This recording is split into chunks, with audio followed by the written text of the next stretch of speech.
parade, on parade.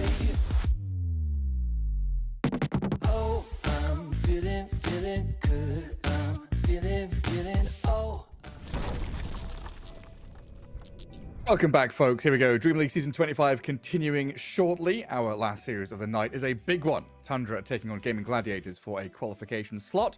We're currently getting Milan into the broadcast. He's having a little technical issue, but he should be here shortly. The draft hasn't started yet. Lobby is full, and we're almost ready to begin. But a bit of a ride to get here so far already. We've seen Avilos qualify, taking down two of their opponents 2-0 in this upper bracket. Jiglin and Navi Jr. dropped down to lower. And of course, the second part of this upper bracket for the second of 3 slots out of Western Europe. Gaming Gladiators defeated Passion UA. Tundra Esports took down Team Turkey, all 2-0s in that first line of upper bracket games. And now that leads us here. Gaming Gladiators against Tundra. A best of 3. 1 slot to take between the two of them. And of course, there is a lower bracket that awaits the loser of this series, Team Jiglin, who have looked pretty good. Dispatched with OG earlier on today, a 2-0 stomping, which was a pretty quick affair. We'll see how they do against one of these big teams. We're going to be dropping down later tonight. And of course, tomorrow, 3 more series to find out that third qualification slot. It's all been getting very interesting here because the meta just keeps changing, honestly. Getting all these fun new heroes out of Eastern Europe, like Lifestealer. Yeah, a fun new hero, Wraith King. Super cool, but kind of deviating a little bit away from the boring, Dragonite Alchemist, permanently banned every game. It feels like players are trying to find a more diverse hero pool for their carries, like Phantom Assassin. She's been popping up here and there. Tundra have grabbed her, Navi Jr. have played her a couple of times. It seems like one of these safe lane carries that somewhat takes the role of Morphling. You pick in that 4th slot when you've got the protection of the 2 bans, and she does so much damage. So much damage when she comes out with that Battle Fury BKB. Looks absolutely incredible when you hit your timing, but can sometimes struggle to get there. Can be a bit difficult to get Battle Fury into BKB and then Basher. Almost ready to start though. I think I can hear you, Milan, but you're not yet on stream. We should be getting you right up here shortly, just in time. The game hasn't started yet. We're still waiting.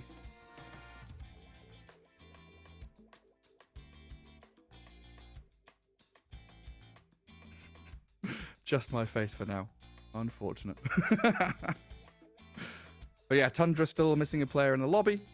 We should be starting pretty soon. They've got themselves a level 1 draft penalty. We don't want that to get any worse. We already had that happen to Team Turkey earlier on today, and it's like 30 seconds away from your reserve time.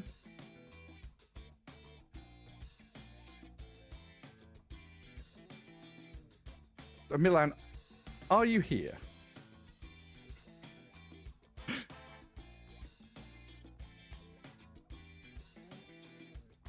Okie dokie. I'll keep going for now. It's fine. You get yourself all sorted out. We'll get comfortable here, waiting for this best of 3 to start. I think you did it. You'll be up here soon. There we go. We can transition. Hey! Yay! Welcome back. So, last I heard is penalty level 1. Yep. Ratio, making sure he's the coolest guy. As you may or may not know, whoever joins the lobby last, he's the coolest guy. Yeah. Oh, is that how it works? Yes. So he's just, he's like, doing the last preparation, making everybody wait, including his own team, which got pick priority too, and they have chosen first pick. I think first pick was overall like a meta. I think that's how much I noticed. I don't know if you paid attention. The team that had priority, they choose first pick so they can get one of these gyrocopters, monkeys, whatnot. They can dictate the draft. And I was just talking about the PA that's been picked, and that the second phase 4th slot where you get to pick into 2 bands. We're seeing like PA, Morphling goes in there as well. A lot of these very strong gotcha carries or gotcha picks going to go into the cheese slot is no longer ultimate last pick. It's kind of that I picked beforehand. It looks like Duraccio has blessed us with his presence though. He's joined the lobby. He's here now. I don't know, Milan, what do you reckon? A bit of disrespect to his old teammates, Gaming Gladiators, making them wait? I'm not sure about disrespect, but this is definitely a grudge match. As much as I could see on different Russian forums, he was not pleased with the with kick bench or whatnot, you know. Like he definitely felt that was not necessary move by them, and that kind of showed later on with the results they had with Watson that he was in a way right. But you know, I think he's past that anger or what disappointed. Now he just wants to prove himself, and what a better chance than playing in a team with such players like all other 4 teammates on Tundra. These guys are really top echelon of teammates you can ever hope for. Yeah, TI winners. That's some big names there for sure. I think you're right. Like coming into this, you know, Gaming Gladiators have been struggling recently. These Western European qualifiers have been bloodbaths. We've already seen OG get dumped out unceremoniously by Jiglin. Previous, you know, Bangkok qualifiers, OG had knocked out Gaming and Tundra somewhere along the line. Now you're looking at Tundra Gaming here. You know, fortunately for them, they've got this double chance with the lower bracket. But we also one of them's going down there. We also kind of discussed that, you know, these teams are used to winning the tournaments, and this is just a qualifier. You know, it's way below their expectations. They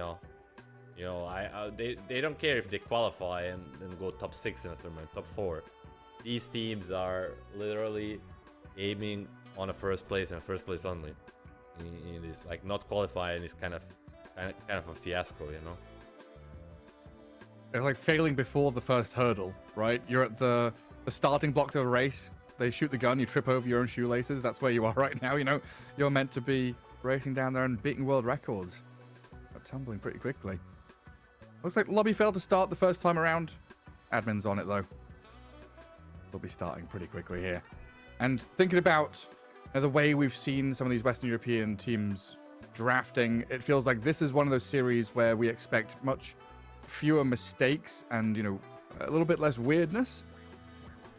Much more consistency. You know, we've seen Gaming Gladiators really love this Lich early on, but they do add a little bit of flavor out the off lane. You know, Ace picking up this Legion Commander. It looks pretty cool against their series, against Passion in their series. And then Tundra have taken this Phantom Assassin Flare. Right, we've seen that from Eastern Europe. Lifestealer as well. Duraccio bringing the Eastern European heroes. Both teams with the Eastern European carry, but you know, the one thing I didn't like Watson do a lot in his gaming era is like he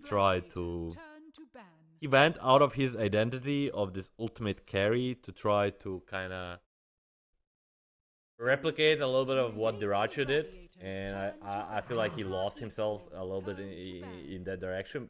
So I'm still just eager to see where does this gaming lineup go. Do they? I asked this Quinn in one of the previous interviews we did with him on one of the tournaments, is who caters who more? You know, do they go to the Duraccio or Watson, and Watson goes to them? And he said they meet kind of halfway, you know. So, but I would like maybe more. It kind of sounds weird for people to cater to one, but you know, Watson is just his identity. Maybe they'll have to. We'll see. So you have to lean into him more. Yeah, just like kind of play on his style and adapt a little bit more to him than he is adapting to them. Yeah, because like Duraccio was making, you know, minute 3, minute 4 gate rotations, right? Which was just unheard of, insane shit. And then, you know, nowadays we see it a little more often with this like gyrocopter or some kind of mobile carry can go through the gate, you know, maybe minute 5, minute 6. But Duraccio was so ahead of the curve, he's just so selfless. He's like, oh, there's a fight happening? I'm going to come and get involved. And Gaming Gladiators were the kings of bringing numbers. Yeah, it's that early, but also all throughout the game. You know, he had this... He was on the borderline of super brave and being a fool, you know, and he kind of always, it seemed that at the end made right decisions. So, you know, and that's just a cohesion that they have built with Duraccio over that period was amazing. And I don't think this playstyle doesn't suit Watson. And let's Switching back a little bit to the draft, and I'm very happy to see Tundra first pick Nyx, just because OG did this twice and they got absolutely crushed twice. So we get to see, is it the hero or is it the play? And gaming Now it's Saxa though, right? Yeah, Saxa is quite a genius of a player, you know. So has played this a lot in his pub recently with a lot of success, but it's a different hero in public and in competitive. And running through the bans quickly, Alchemist. Usually we see this Alchemist Dragonite banned by the same team, right? But now it's Alchemist, Doom, Batrider, Visage. So some focus on 3-3's Visage. The Batrider's been annoying for a lot of these teams. Then Morphling TA Dragonite on the flip side with a Gyrocopter, very focused on Watson's hero pool, right? But why has this Dragonite flipped? I think gaming was trying to bait the DK pick from Tundra, like having something prepared for it, like whatever it is, and Tundra just didn't want to play this game. You know, they're like, we don't want to get beta into it. We expected you to ban it. We maybe didn't play it in screens or anything. Like we're just gonna remove it ourselves and play a game without it. So already the mind games have begun just with a ban, or with actually the mind games begins with a lack of ban, right? Yeah, I mean when you're doing like CY gaming, they sat down, they kind of narrowed the first picks from Tundra, and like they were like, what do we let them? And they decided on the DK. Tundra responding like, we're just not falling into this trap. Yeah, banning the DK, picking up the Nyx, but the Magnus' response will be interesting to see if gaming picks up a mid and keeps the Magnus 1-3 flex, or they're just gonna pick the Watson hero. Chen into Nyx, not something we see often, I must say.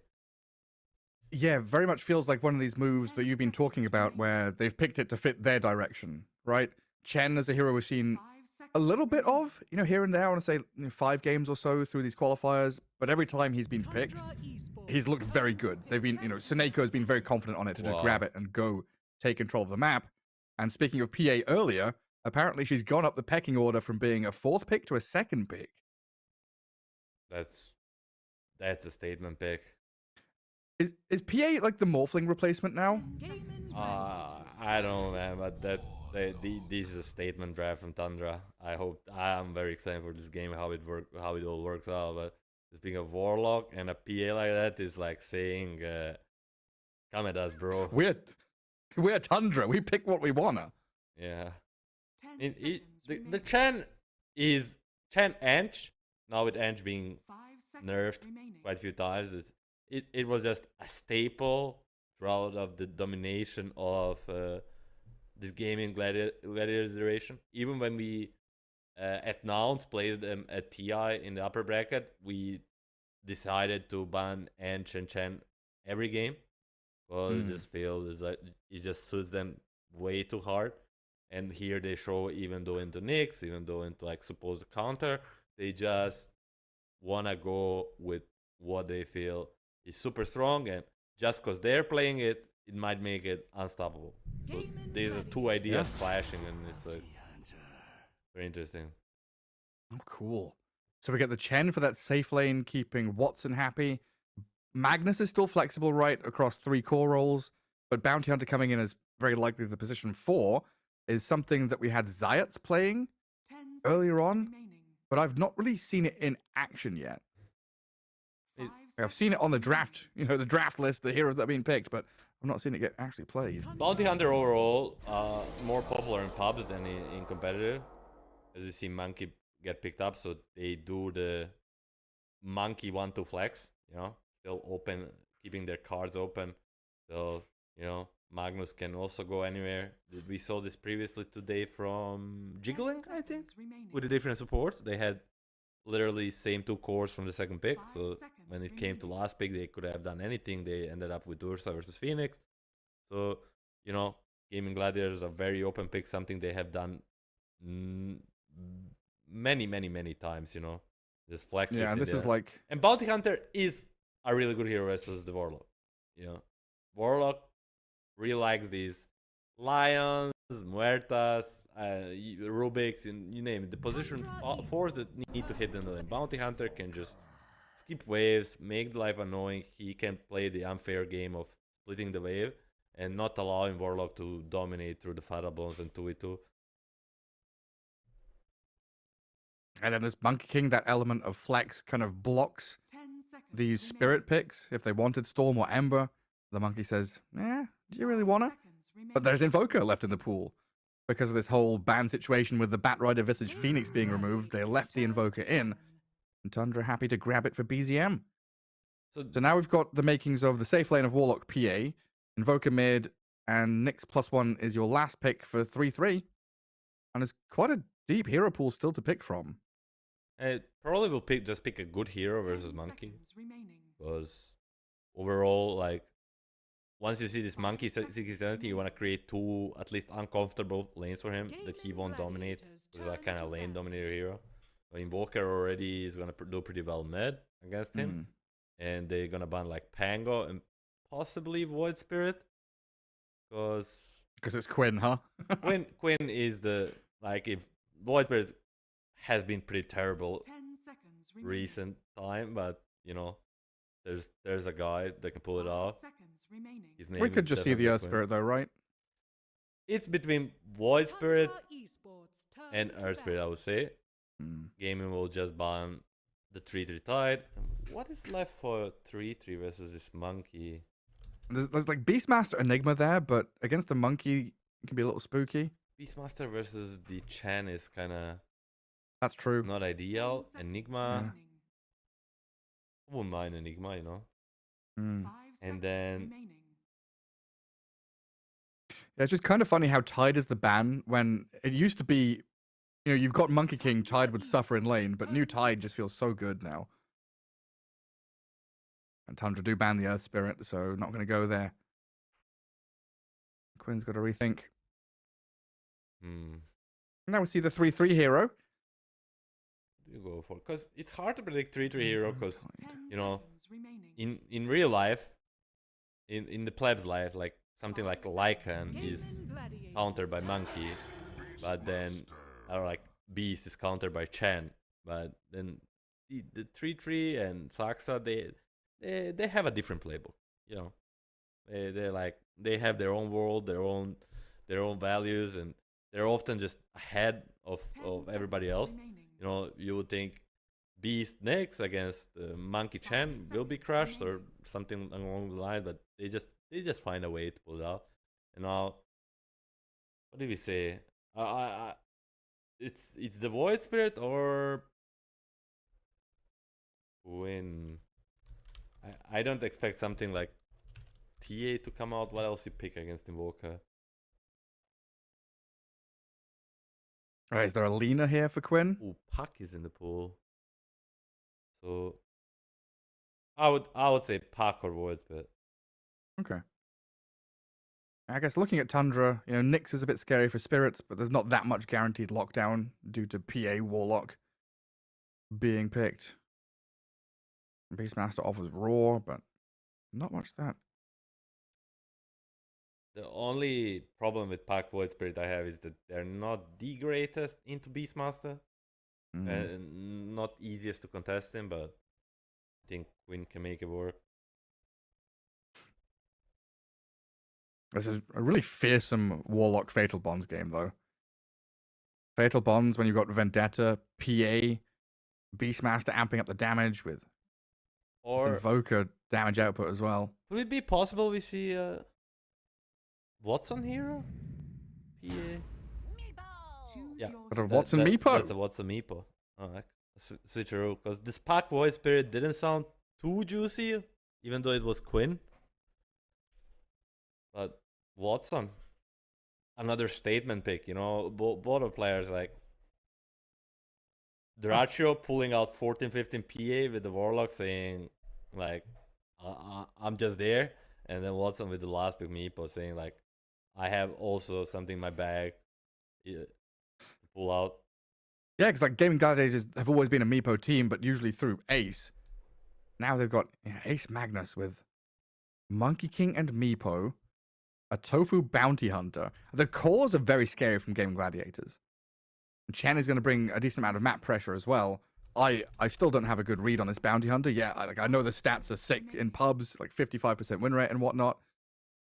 And he's looked pretty good in the pro games from just looking at the stats and the Dota buffs and stuff like that. But yet to see it in action here. And he's going into a Warlock PA lane, one of the old classics. The heal on a real nasty carry. You've got Invoker mid with Sunstrikes. Sax is going to be playing that nonsense game over in his lane with the Nyx Assassin dragging waves. There's going to be a lot of back and forth in this game. Like, Bounty and Nyx are very irritating heroes. Invis and Scouting, giving information. Chen with the map pressure. Like, I think that's something that's, can be replicated by Beastmaster. Both teams have almost mirrored versions of each other's heroes in one way or the other. It's a very intriguing that Watson's playing Meepo and Durarch is playing PA, You would think, considering how the players' playstyles are different, in a way, it should be opposite, right? In a way. One playing like this tempo, Meepo ganking through the gates, whatnot, like trying to make everything.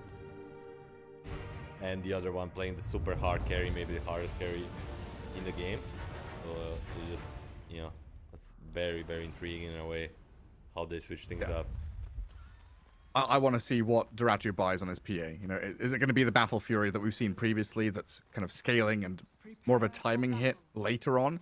Or does he go for something, Durachio-y, a Deso Rush or whatnot? I don't think there's a different style than a Battle Fury. You can switch up them, like going from BKB, Manta, Deso, whatnot, but overall... It's got to be Battle Fury. The Battle Fury is the item. Fair enough. And again, very interesting on the side lanes. Nyx Assassin already starting with boots, feeling that he doesn't want to mess with this laning stage too much, going around, like trying to fight honorably. He's gonna do the shenanigans, and that's how they won the TI. I'm not exactly this is how they won the TI, but it was one of their biggest strengths of that Thunder lineup, that they could pull out any duo off lane, any two heroes. They're good for the game. They could still make it work in the laning stage. Just such a big brain lane. Yeah, like IQ lane, and we'll see if they can make the magic happen again. Times 2, 200 IQ times 2. The battle begins. Or they want you each. No, it's 200. It's 400 IQ, total. No, it's 200 IQ average lane. Oh, okay, fair enough. Celery out here with a Chen, Hellbear, a little potato alongside of him. I'm gonna be honest. Usually, I've seen the Satyr and the mana burn creep just goes around zapping people. It's Satyr. So how mana burn works is that, like the second spell of Nyx, you can only kill the things that have mana. Satyr does, and the yellow tomato, he doesn't have mana, so he cannot get zapped. That's really clever. That's so obvious. That's the adaptation. That's the lesson we learn. Mana bad when you're against the Nyx. The more you know. And oh, that's nice. Hannes dragging the way. Body blocking. And snare. You got ransack level 1. It's good enough to stop the wave pool and enable the smoke camp. So already a victory for Watson and Celery. And up at top, Tofu has already begun, but Whitemon's actually got to pull across into the large camp. Somewhat, anyway. They've made a new 4th lane. Bored of the position 4, just trying to screw up with this lane equilibrium. Whitemon's taking a fair amount of damage up here, though. Needs the backup. Oh, Duraccio comes in and looks for first blood. Whitemon spills it. Yes, the wave is going to be dragged here by Ace. This is a good opportunity. Still level 1 on the Magnus and chased by Whitemon. And that's it, right? Duraccio coming to protect his position 5. He could have farmed and hit, 2 more creeps, but instead he comes and kills. It's quick math. Yeah, first blood is much more gold than 2 creeps. Yes, Warlock did the kill secure, but you know, overall, a really good trade. And we see 3-3. All 3 is basically solo, you know. While Saxa is doing the Nyx things. Radiant's courier has been killed. Courier for Courier. Whitemon and Watson both losing theirs. Tofu and Saxa, yeah, the 2 sneaky devils. Being absolute nuisances. And Tofu trying to fight back in the small camp against Whitemon, who's got a little pull across. And it looks like finally Saxa down bottom has got the lane drag that he's been wanting for so long. So it should be a bit of calm in his lanes for the next 30 seconds or so. Will be very disappointed to stumble up this big camp in his triangle and see there's no creep. Larry doing what he can to stop this Nyx from farming. And then how's that mid lane? Is this just going to be farm traded out? Do we see rotations into mid or out of mid? I think it's it should be like 50-50 to 45 for Invoker. It was like once the poking starts with the mana drain, but not like you cannot do much.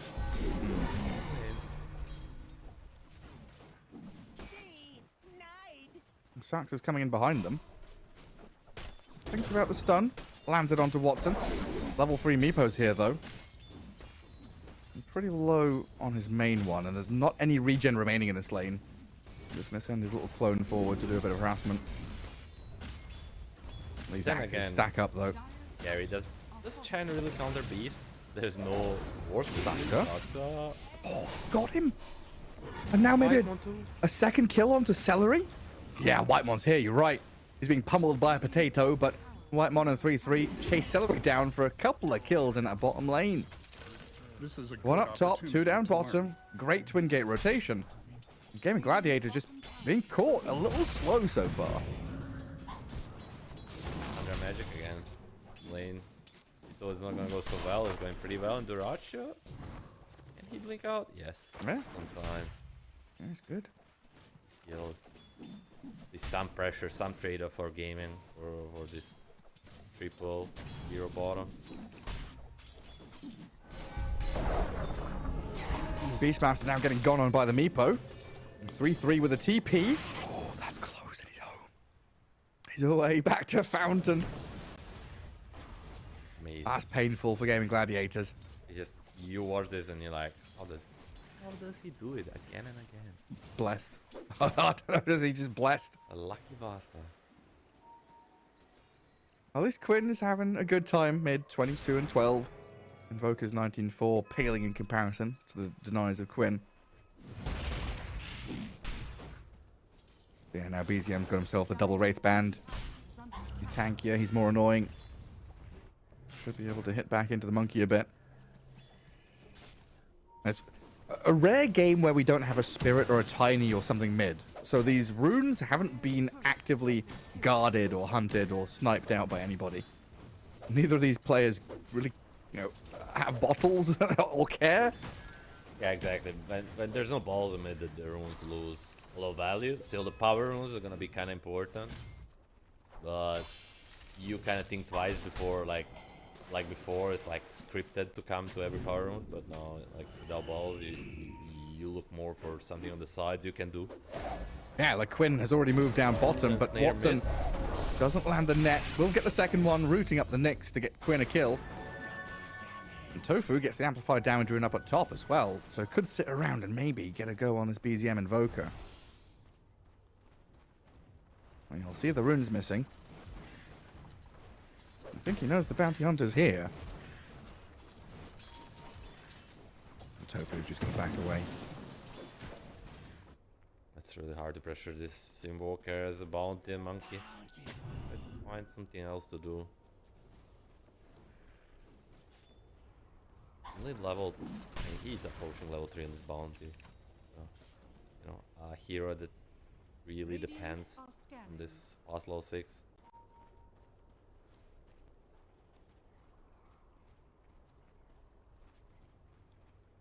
And Quinn's moving again. Thinking about it, but he's pretty slow. And Quinn, usually he makes rotation to Wisdom with this monkey, but now he's playing Fog. Straight on to Whitemon. And Warlock gonna get skewered, but he's healthy enough with that Shadow Word on him just to step back. It looked like 3-3 and BZM were looking to set up over a defense of their own Wisdom Rune with an Observer Ward that scouted Watson coming, but Watson, very wise, didn't go looking for the Wisdom Steal. That Ward doing a lot. Everything behind tower. Radiant's bottom tower is under attack. A pretty honourable laning stage. Everyone's getting away with the farm that they need. Invoker, maybe you'd argue, is behind where he wants to be, but he'll start catching up eventually. And PA, of course, being a Battle Fury hero, is very much get Battle Fury, then go farm. And she's So pretty faster happy your second item. with like this kind of a wash of a lane.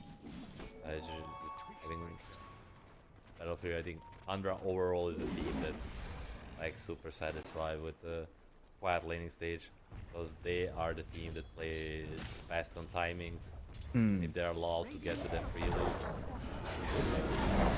Exactly what's going to try to stop bottom.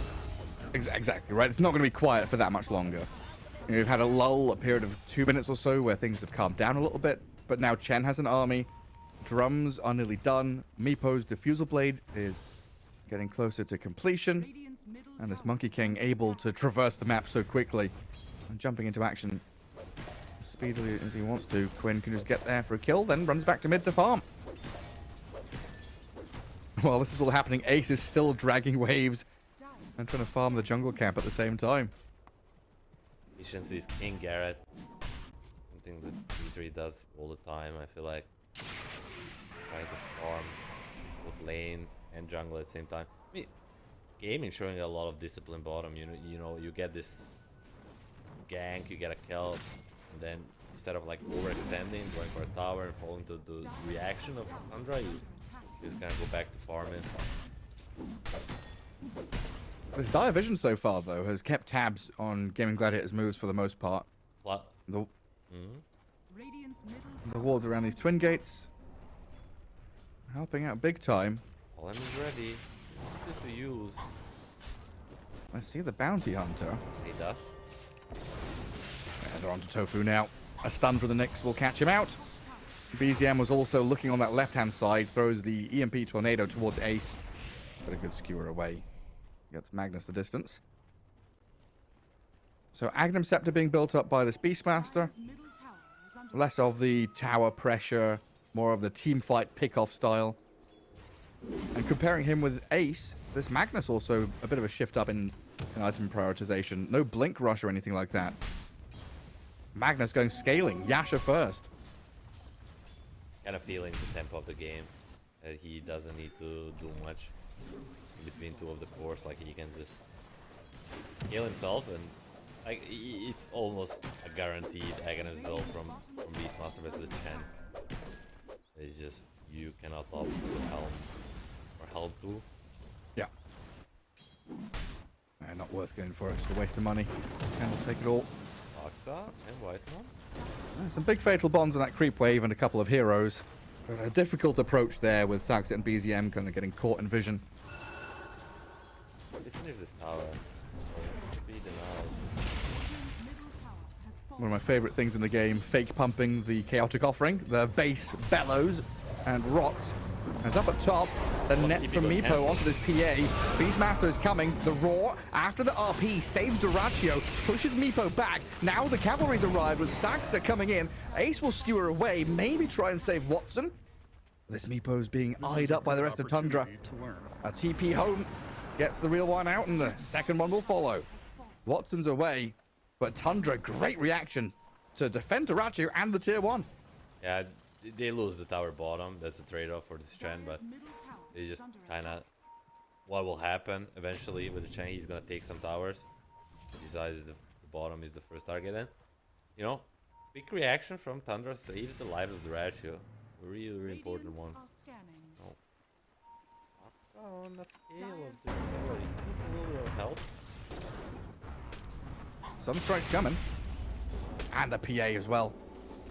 A little bit more damage. Duracho gets a little bit closer to Battle Fury thanks to his team. So now, what, 400 gold, even less until Battle Fury's done. 12.5 minutes, and the PA's kind of unlocked a new level of potential. It's amazing. You know, all these kills adding up. A little kill on the top, now 10. Overwatch is getting poked. Golem dropped. Ooh, rock drop. Okay, but no follow through now. Gonna be farming rock, you know. The zoning golem. It lasts for a long time. You get to farm few camps, different waves. Gaming Gladiator is deciding to go play back up top. There's still that tier 1 for them to take. Trying to think what is like a little bit of a more of a go time for Gaming Gladiators was Radiant are scanning. this PA will farm at tremendous speed and come to this, like, you know, this timings that Radiant's we bottom saw tower previously is under today and the attack. other qualifier, that it's just hard to deal with. Like, she just becomes a force, an unstoppable force. And Yeah. we'll take a top tower. Radiant's bottom Maybe. Yeah, more money lining their pockets, and maybe a kill on 3-3 if they can get it. Quinn is over the top of him, pouncing forward, but 3-3 and Sax are able to hold the line, at least for now. Maybe Gaming Gladiator's plan is just to go as late as possible, right? They want to scale, they want to delay things out. This tri-core they've got with Meepo, Magnus, Monkey King scales really nicely. Yeah, what? It's against PA, but nonetheless, I think Monkey and Magnus, if empowered both, can get to the points. They can deal with this PA. Yeah, It's just, yeah, I think so. middle tower is under attack. it's, you know, what worries me is it's not gonna be just PA. It's like Solar Crest, it's the Alacrities, and Tofu. Hand of God heals him. He's tracking up the Nyx and the Beastmaster, allowing for Quinn to jump in. Thinking about the go there with the Wukong's command ready, but Gaming Gladiator's not going to pull the trigger. Just going to hold out this top jungle, play into their vision they've got so far, and utilize this Chen, right? Celery, that's why we've picked this hero. You kind of topple over the dominoes. Go up top, there's a tier 1, move to mid, finish off all these early objectives. Big strength of the Chen, just sending the army forward. But Warlock is here to answer. The Fatal Bonds, at least for now, delaying.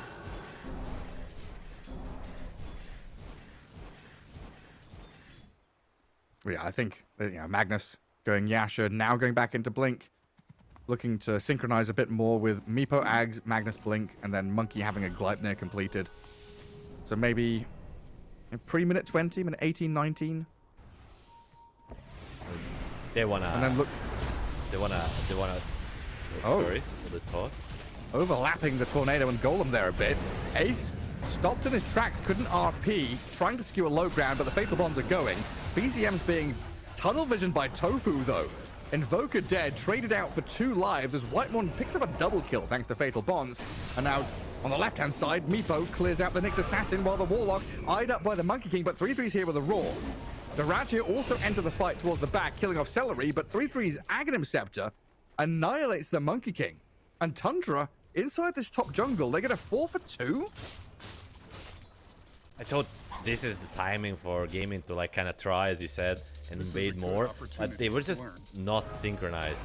If Watson was a little bit late to this party, and the perfect go on Magnus means he doesn't get any RP off, no Watson there, no RP, the Tundra just cleans house. EA joins on the side, kills the champ for free. Overall, a huge step to the timing they want on the Tundra side. Now, without the rock, they might look for this rush. Yeah, it felt like that wasn't meant to be a fight. It's almost as if Game Gladiators wanted, a kill or 2 on heroes. That gets them to the next round of items. Then go for a fight next. RP out of the Bound of Strike mid, though. BZM all caught up in the stuns. Tornado and the Shadow Word is looking to make a slippery escape, but Gaming Gladiators have the damage this time. Top lane, they're also looking for a go on 3-3. Watson's Meepo finally getting to show off this shiny new Aghanim Scepter. A Diffusal Blade. The damage That net takes the Beastmaster out. So as quickly as that, Tundra go from winning a 4v2 or a fight 4-4-2 to losing 2 cores, and now Roshan. Yeah, Warlock cancels his TP. I mean, just getting caught a little bit off guard. Can they make a kill of their own? Saksa is gonna find with Duracho. That's gonna be an easy cleanup. And did Duracho change his mind towards SNY, or he's still having a beekeeping career? Sure, probably. He's got BKB on career. Yeah. 70-30 BKB Fury. That's good, huh? So it's gonna be late there, but yep. Aegis down. I think they're fine now that they use Invoker and Beastmaster, but you kinda okay after you got this Magnus and you only got to push out this mid and bottom lane. So overall, still net worth this is not changing. Only 1k advantage gaming.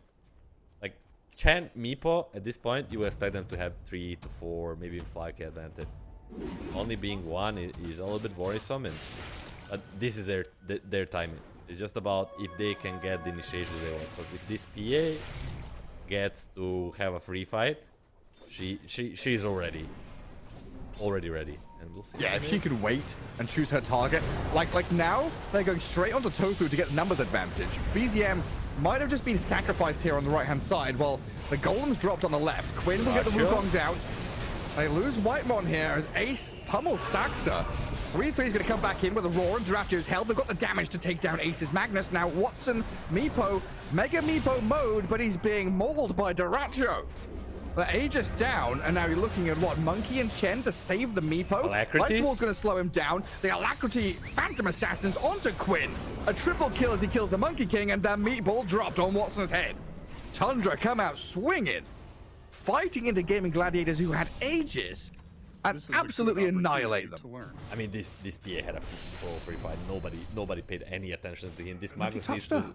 He needs to save the RP. He needs to do something about this PA, because if she's not touched, she'll just go through everybody. This Aegis or not, whatnot, the supports don't do anything to her. Meepo and Monkey, only combined with Magnus can do something. And that Nick's 6th Sense, as our observers pointing out, just found a random bounty hunter on top of him. It's just a really nice mechanic for him. And look at the Duracho bring Yasha and Dust of Appearance, you know? Can we highlight that for all our carry players in our pub? Forget the Yasha, focus on the Dust of Appearance part. Dust of the Appearance, you know? He wants to be ready to kill these boards. They're gonna find Whitemon up here, right? Track kill. That's something. Very worth it. But yeah, the fact that Ace didn't get an RP off there. We don't see the RP skewer Wukongs. Nothing to touch the PA. It all got messy very quickly. And that, like you were just saying, right? The Game Gladiators, they were meant to have a lead already. This Aegis was then meant to give them a lead they were already meant to have. And they're having their Monkey King hunted by a PA and Nyx right now. If they get stunned there, he gets a blitz. PA just destroyed. Yeah. And now it is the Duracho show. A mild level lead 8 for in Tundra, PA but at minute 20. You know, this is a performance. Like, this is a masterclass. 220 creeps, 703. Duracho is, you know, is man possessed. And now mid, Fatal Bonds, Cold Snap, and Upheaval with the Sunstrike on him. Quinn takes the full brunt of the Nyx damage to finish him off. As it's turned into a nightmare for Gaming Gladiators now. Tundra, they sense blood in the water and they are hunting. Killing off dragons and couriers. Duracho, just whoever he sees, leaps upon them and slays them. You know, I feel it. Our viewers might be like, oh, it's only 1k difference, but you know, you cannot escape that it feels like a much bigger lead. And it shows kind of on the map. Yes, Monkey is dead, but game is just afraid to leave to farm. You know, they're very afraid. And people? The catch from 3-3. He's there with a roar and the golem dropped on his head. Tundra get another massive kill. But it's vital you point that out though, right? The metrics say that it's very tight in terms of net worth. There are more kills for Tundra, yes, but we've got to look at this game as though it's like an Alchemist game, right? Meepo and Chen, high tempo, fast, map controlling heroes. Once you lose the map, you lose the gameplay you want to put forward. Radiant's top tower has fallen. And now you're just being swarmed by a Nyx assassin who's looking at you. There's an Invoker hunting for you. Game of Gladiator is now bunkering down in the bottom jungle, afraid of what's coming around the corner. And what realistically they can do with this PA. You know, SMY, BKB, he has status resistance, damage to go for days. You kind of need to hope to burst her before she pops anything, but then there'll be like Solar Crest, there'll be Invoker spells, you know, there's gonna be a Roar. You know, there's a lot of stuff that can protect her or enable her to get off her spells. And it's gonna be too late, you know, you're gonna have to run. Dire are scanning. There's no running from this PA. Yeah, so right now it's kind of weathering the storm. I mean, Gaming Gladiators still have a lot of tools at their disposal for guarding and protecting their high ground, for fighting back. And this smoke, running straight in towards an Invoker and a Phantom Assassin. Ace on the sidelines gets a big RP. Wukong's command and the follow-through is here. They need the damage on Duraccio. BZM dropping low, but this PA just opens up. The Hand of God will try and heal them, but this Magnus stuck on the high ground. There's no escaping now. Maybe with Watson's help. They'll look at PA. There is no BKB, you're right. But the damage from Duraccio, and now with 3-3's arrival, they turn back on this Meepo, and Duraccio still alive. The Gleipnir, the catch, Monkey King jumps in. Primal Spring is there, but the Duraccio PA has jumped to high ground. They've killed Watson, and now they got three down. Duraccio, what the fuck is this man doing? He's absolutely wilding on them. Oh, this is so cold revenge game, and they just keep him. I mean, this is a masterclass. He did everything right. Quinn chokes a little bit with a missed stun, but Duraccio clicking all the buttons, even the BKB on top of RP just in time. It all kind of comes down together, allowing him to survive on literally 1 HP. And going beyond godlike at minute 24. Now shield rune. They're not done. Give me this tofu. I'm here. Beyond godlike. 10-0-6. Mental performance out of Duraccio. Yeah, We've loved the resurgence of PA. Duraccio is showing exactly why. Let me remind you, Garrett, this was a 14-15 PA. This is like, you know, this is a first... For laymen like me, that's a second pick PA. This is like, you know, first pick core. Yes, he sold the Magnus, but potentially it was a flex swapped somewhere. But maybe this is where the Duraccio experience in gaming comes, and he's like, I see Magnus, 100% the ace, give it to me, give me PA. I know he doesn't like this matchup, and he just straight up dominated Tofu. There used to be Tofu there. Sunstrike's gonna help, or maybe not. Tofu sidesteps it. You cannot sidestep the crit. Duraccio makes short work of him, and now a Blink Roar. They found Ace. Oh, Ace shows himself. Dead for 45 with buyback, but now you're looking at this top lane of Barracks dying, and it seems like Quinn has no intention of coming back before he finishes BKB. So mid and top lane both shoved pretty hard into this Radiant base. There's nothing you can do 3 versus 5. They're just gonna give up this rack, go and wait for the Magnus to respawn. They don't want to buy him back. They'll have another glyph, so there'll be potentially a fight on mid. I mean, they kind of have to defend it. It's just if Andra wants to go back, but he has a Satanic and a 26 on top of this BKB SMY. What's there to fear, Garrett? 20k net worth, minute 26. Press, almost 800 alacrity, GPM. drums, like 4 staff. Oi, oi.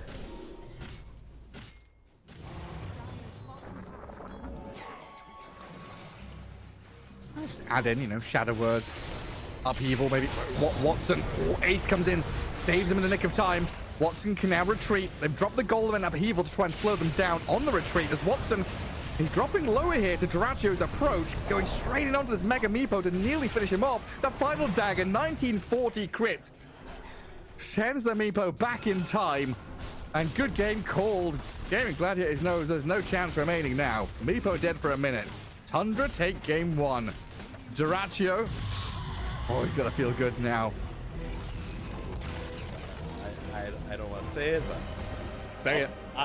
I'll put it nicely, Garrett. This was a Duraccio statement game. You know, he came in, picked his hero early, almost like first pick of the draft. This PA, he had a good laning stage, and afterwards it was all him. He had a 12-minute Battle Fury, 70-minute BKB, 20-minute SNY, 25-minute Satanic, you know, 15-0, whatever. He was just dominating all through. But, you know, this is a BO3 game. This is a BO3. There's a chance for Gaming and Watson to show back, and we'll see what they have in the bag, you know, or how they respond. That's a character test, you know. You need to be ready to you know, brush it off. Every game is a unique experience. Yeah, I mean, it's like you said, kind of a couple of picks into that draft, right? This is like a clash of ideas, a clash of ideas or identities, whatever it might be, with that Chen early pick, the Nyx, you know, picking Chen into Nyx is a bit rough, but they were going for this whole game plan around the Meepo.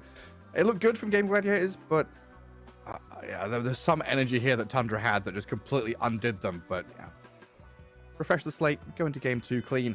We'll take a quick break and come back with that second game of the series. Hopefully it's just as exciting as game 1. We'll see you in a bit.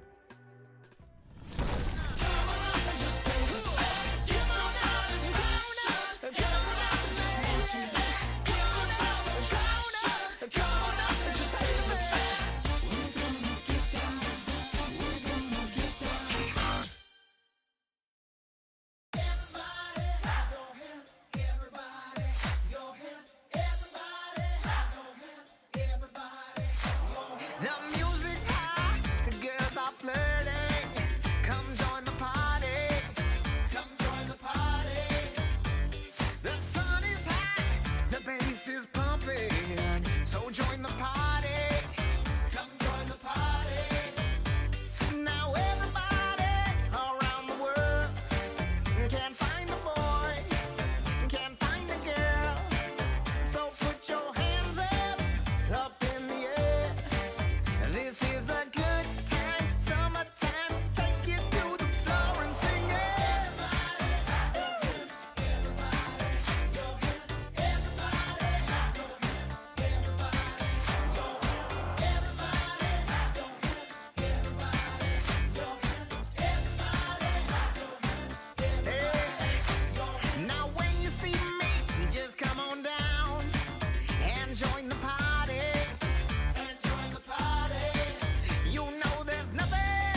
The morning light, it hits my eyes. Last night we partied like it's 99. You took my hand, we danced all night. That's all I remember, we can blame nobody. Look where we are, so beautiful. This world is ours for the taking now. Not holding back, not giving in. Stay a little longer in the moment now. No regrets now. I'm not feeling sorry for anything I've done. We light it up just to watch them burn it down. And we don't need them anyway. Just take the chance, make dreams come true. Will I ever see a pretty face again? Rendezvous is all I'm hoping for. Maybe we can meet up on a boulevard. Let's get away, yeah. Let's get away, yeah. Let's get away, yeah. Let's get away, yeah. 'Cause if we got one life to live, maybe we should just let go. Don't worry about tomorrow. Start counting your Insta follows. 'Cause the sun comes up again. New days they begin. So hold on to me, 'cause I won't let go of you. No regrets now. I'm not feeling sorry for anything I've done. We light it up just to watch them burn it down. And we don't need them anyway. Just take the chance, make dreams come true. Will I ever see a pretty face again? Rendezvous is all I'm hoping for. Maybe we can meet up on a boulevard. Let's get away, yeah. Let's get away, yeah. Let's get away, yeah. Let's get away, yeah. Let's show the world what we're made of. The fire in our bones never faded. We cannot hold it any longer. 'Cause every day the feeling's getting stronger. Just take the chance, make dreams come true. Will I ever see a pretty face again? Rendezvous is all I'm hoping for. Maybe we can meet up on a boulevard. Let's get away, yeah. Let's get away, yeah. Let's get away, yeah. Let's get away, yeah.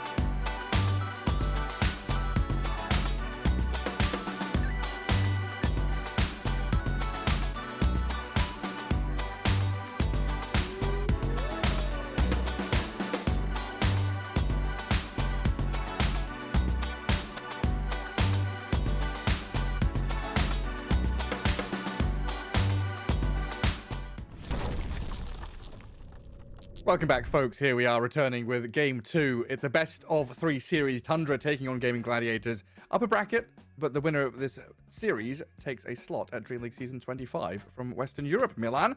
Game 1, revenge story. Duraccio, his ex-teammates, Gaming Gladiators. Duraccio now on Tundra. Rocks up to the lobby 5 minutes late. Second picks his hero. Owns the entire game. It doesn't say a word, you know? Just perfect performance.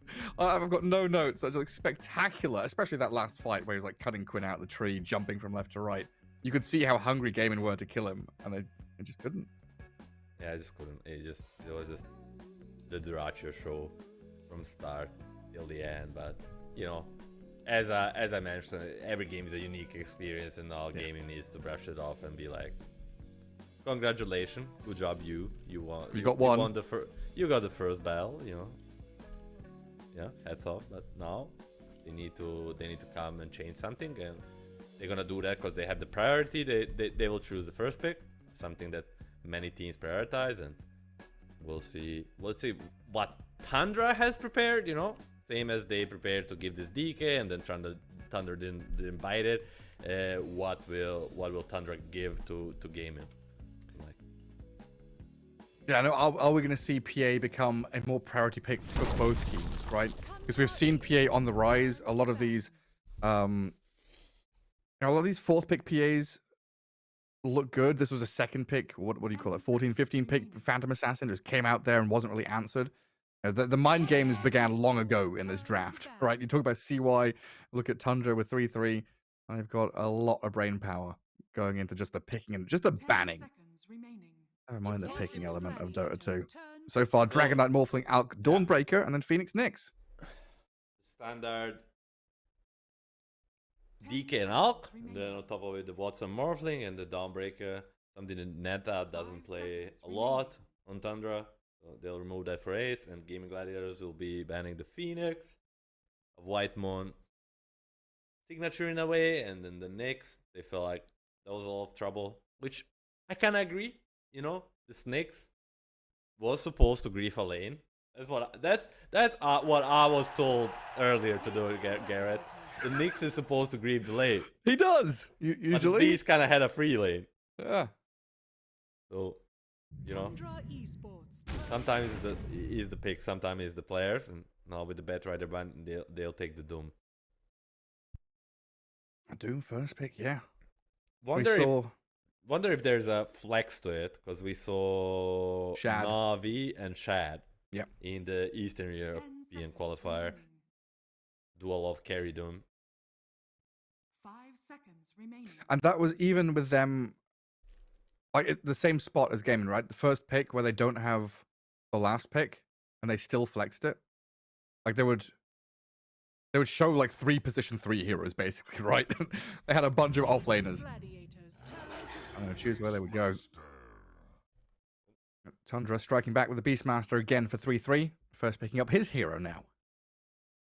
During the Dacha tournament, there was like kind of a Tundra staple. Like they just either picked Visage, Brood, or Beastmaster first phase. Almost no matter what. Like literally regardless of what opponent played. And 3-3 would just get his hero. They would build up identity around him. And not only they will go into comfort zone throughout this and like something they do the best, but also this allows for this late carry picks, late mid picks. It kind of gives the draft advantage where the other 2 cores can shine, even the supports, you know, because you get to see more of the draft. You get to choose a better hero. Yeah, and just I guess more of a basic way from my perspective is Beastmaster is always a hero that is easy to play through. The fact that he has, you know, these summons, these long-range axes to poke, he can kind of start from range. But then having a roar means that your supports who maybe were lacking stuns but have damage. In most games we have a Bat or a Phoenix or something, right? They're both banned in this game. But that same kind of line where they can just go to a Beastmaster lane, maybe through a Twin Gate, and have that trio of heroes kill the safe lane carry is always a nice move to make into a Beast lane. Now they're gonna ban the Warlock and the Clock. You know, the Warlock ban a little bit, you know, reactionary. So it's Whitemon's gonna be like ET time. I've got no heroes left to play. No, he's got a deep hero pool, but these are absolute, you know, signature heroes for him and Saxa. Phoenix, Warlock, Clock, Whitemon heroes through and through. Nyx and Bat, Saxa for sure. That's wild. What about 13 PA? Again? What does that sound? Might be too wild, you know. Gonna do it again? You sure? Yeah, I'm just messing, you know. It's not impossible, but this is gonna be like Ench or something. It's gonna be one of these classic, you know, Whitemon is Ench, 3-3's Beastmaster, they take over the map. Get a ton of pressure early on. Maybe a Shadow Demon or a Tusk. 5 One of these seconds two, if remaining. it comes to a support. This is the two the Sox and Whitemon played. Throughout the TI was not far off and on a similar patch. Gaming Gladiators turn to Of course, the Lich.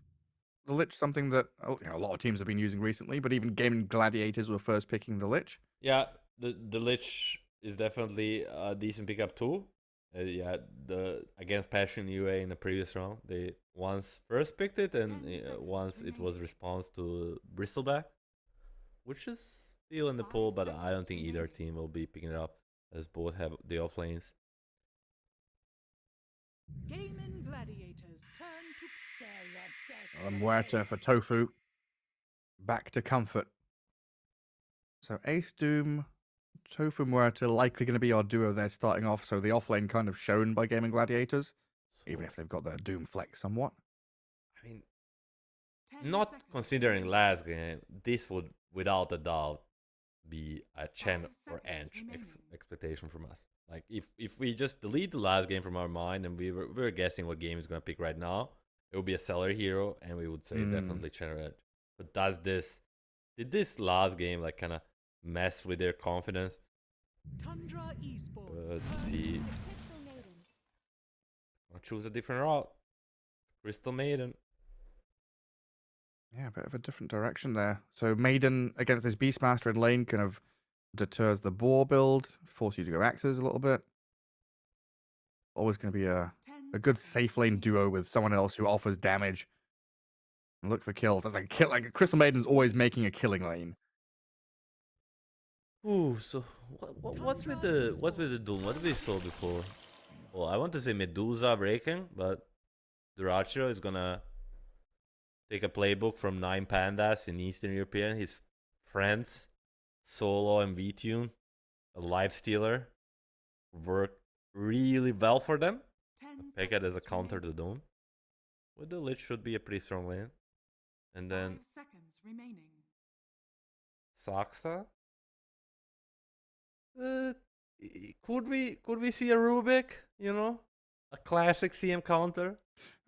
Could we see the Saxon Monkey King? Not the monkey. Oh, come on. Oh, no. It's fun. Just Gaming Gladiators turn it's a Shadow Demon that we asked in the previous round of picks. It's not something he played recently. I follow Saxa public matchmaking closely. He's one of the best guys to learn from, you know. So some Shadow Demon games and makes 10 it seconds remaining. a very good support with Beast because of the stacking capabilities, 5 seconds remaining. and then a save versus some of these silences and roots. Very good And Doom. shard game, and yeah, you prolong the Doom, but overall, a very stunning pick. Left for Quinn and Watson. Could we see What a do they see? They see PA? both side lanes, mean- right? I mean, this is such a good PA game. No? Can Watson do it? If Duracho did it, why can't Watson? You know, Beast, Lifestealer, Shadow Demon with the CM. Gaming Gladiators turn to They say no, not yet. Not yet. We'll see.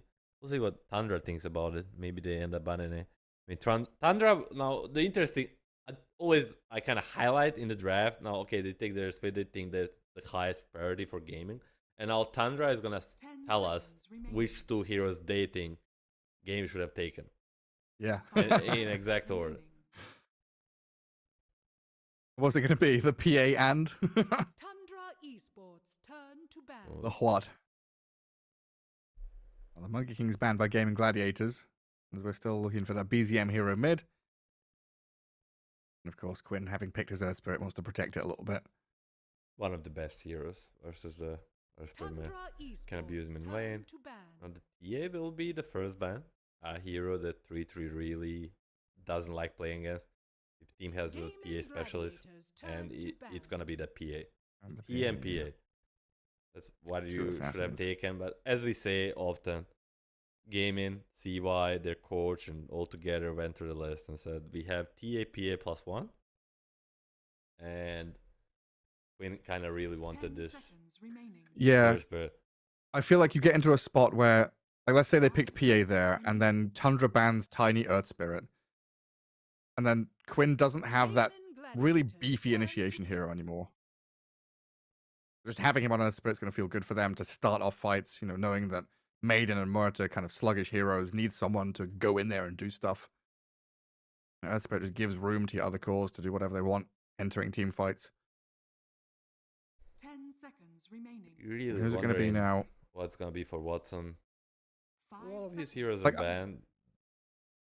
I used to say Drow, or like I see Lifestealer and I want Drow, but I ever see since Drow like, Ranger on his list, yeah? yeah, but like ever since Aghanims was picked, like built for Lifestealer, a lot of these ranged counters don't feel good anymore. Like TB, Drow, they're like good, but they're also not that good anymore. I mean, depends. Like, there, like you need to deal with the Lifestealer and the Beast. They're kind of two different things. True. Like with Yeah, Lifestealer, there's like Juggernauts, Slarks that like deal with him, but the TB is a little bit off a boat. Is good against Beast, but against the Lifestealer kind of goes both ways. We talked about this briefly the other day. You mentioned it how before TB was a really good Lifestealer counter, but ever since he's building the Aghanims and whatnot, like you cannot sunder the Rage anymore. Like it's just Lifestealer kind of feels like a counter to TB, so it'll be very interesting how this ends up. And the Shaker is my go-to counter to Earth Pyramid. We mentioned this before. Like, if you don't have MK, I like the Shaker and Ember mid because they can have a really good lane. That is a big last pick. But yeah, like with Lifestealer going, you know, Radiance, was it like Radiance, Armlet, Aghanim Scepter, Basher, Terrorblade, his illusions, his hero, they can suffer. Now it's Earthshaker and Lifestealer. With a Beastmaster probably going to go Aghanim Scepter this game. I'm not sure I've seen Terrorblade win recently. I feel like I've cast a fair number of Terrorblade games in the past few months, and I always see him as like this last pick. We need someone to do a load of stuff. We need tower push, we need laning, we need presence, we need fighting. And then you are stuck playing around Metamorphosis for the entire game. That has always been his big weakness, is that, you know, his ultimate is his Metamorphosis, and it is a long cooldown. And I always worry about teams kind of transitioning from lane into farming and then having that, you know, the fighting near the Terrorblade where he's farming, so you can actually join. Because we all know that Duracio's Lifestealer he's going to be in these fights. He's definitely going to be activated. I mean, the fact that we kind of like TB more on position 3 and support tells a lot of the story, and we'll see what Watson can do. I think more importantly what Quinn and Ace can do, because Quinn has to be a driving force in this game, and Ace is on a hero that can scale quite a lot, especially like in direct comparison with this Beastmaster. If Beastmaster goes the Aghanim Scepter, he can just doom him and then removes his healing aspect. If he goes for the Helm, he can eat the creep, he can even devour the ancient creeps once he hits the level 15, so we'll see. Ways to play around everything. Game 2. Tundra are a single win now from qualifying to DreamLeague Season 25. It's a best of 3, so, you know, Gaming Gladiators 2 wins away. And there is a lower bracket waiting. Whoever does lose and drop down, good luck, have fun, says Duraccio. Game 2 kicks off. Some friendly all chat from ex-teammates. We get ourselves into Game 2, all smoked up as Tundra. Already heading out across the map, while Gaming Gladiators together as 5, holding their smoke for now. Might actually meet each other in this northern jungle, as the Terrorblade, Watson, he's walked right into this disruption from Shadow Demon. Lifestealer up front. Like to munch away at the TB, but this level 1 fight out of Gaming Gladiators looks pretty strong as they chase Whitemon down. A first blood kill for Watson, and Duraccio on the run from this Doom and Maiden. Quinn's going to catch up to take him out as well. Dream start. A first blood for your carry, and then the secondary kill for your mid laner, and then a smoke, you know. They are not done. And now they smoke, yeah. Sacks the Shadow Demon, playing under his own vision. He's placed on the high ground with 3-3 nearby. Again, gladiators kind of shuffling around. If you played pubs recently, this is like where all of your team double downs. This is how important the first line, the first few kills are on the rune.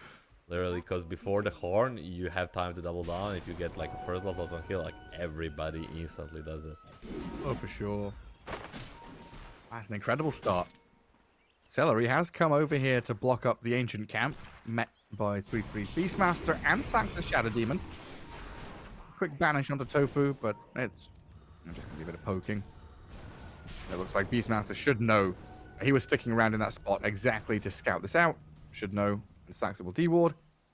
While Whitemon zones Ace's Doom all the way out of lane. I mean, this is as big as a kill, literally. He's gonna miss a full first wave.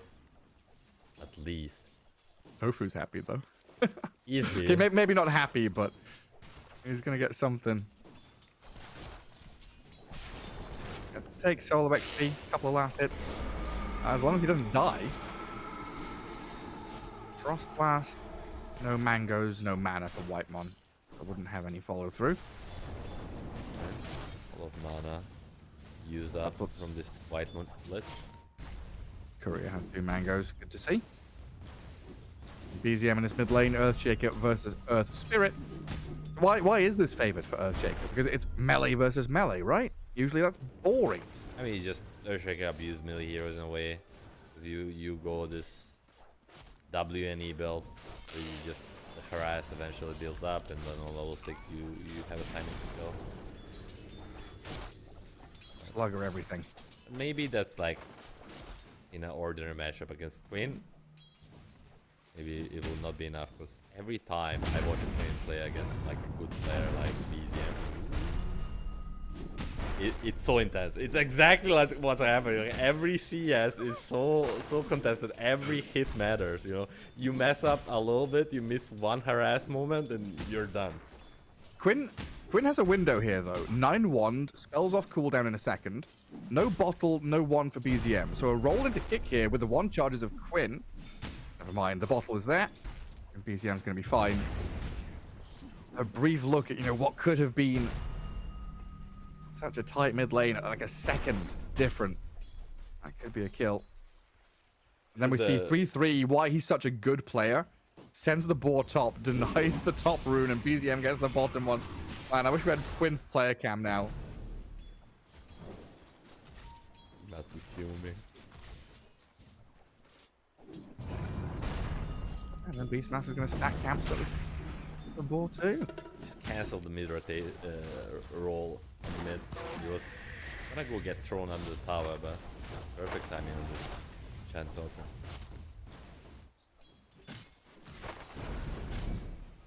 Back to Shadow Demon. Getting walked down by the Metamorphosis. Does disrupt Watson.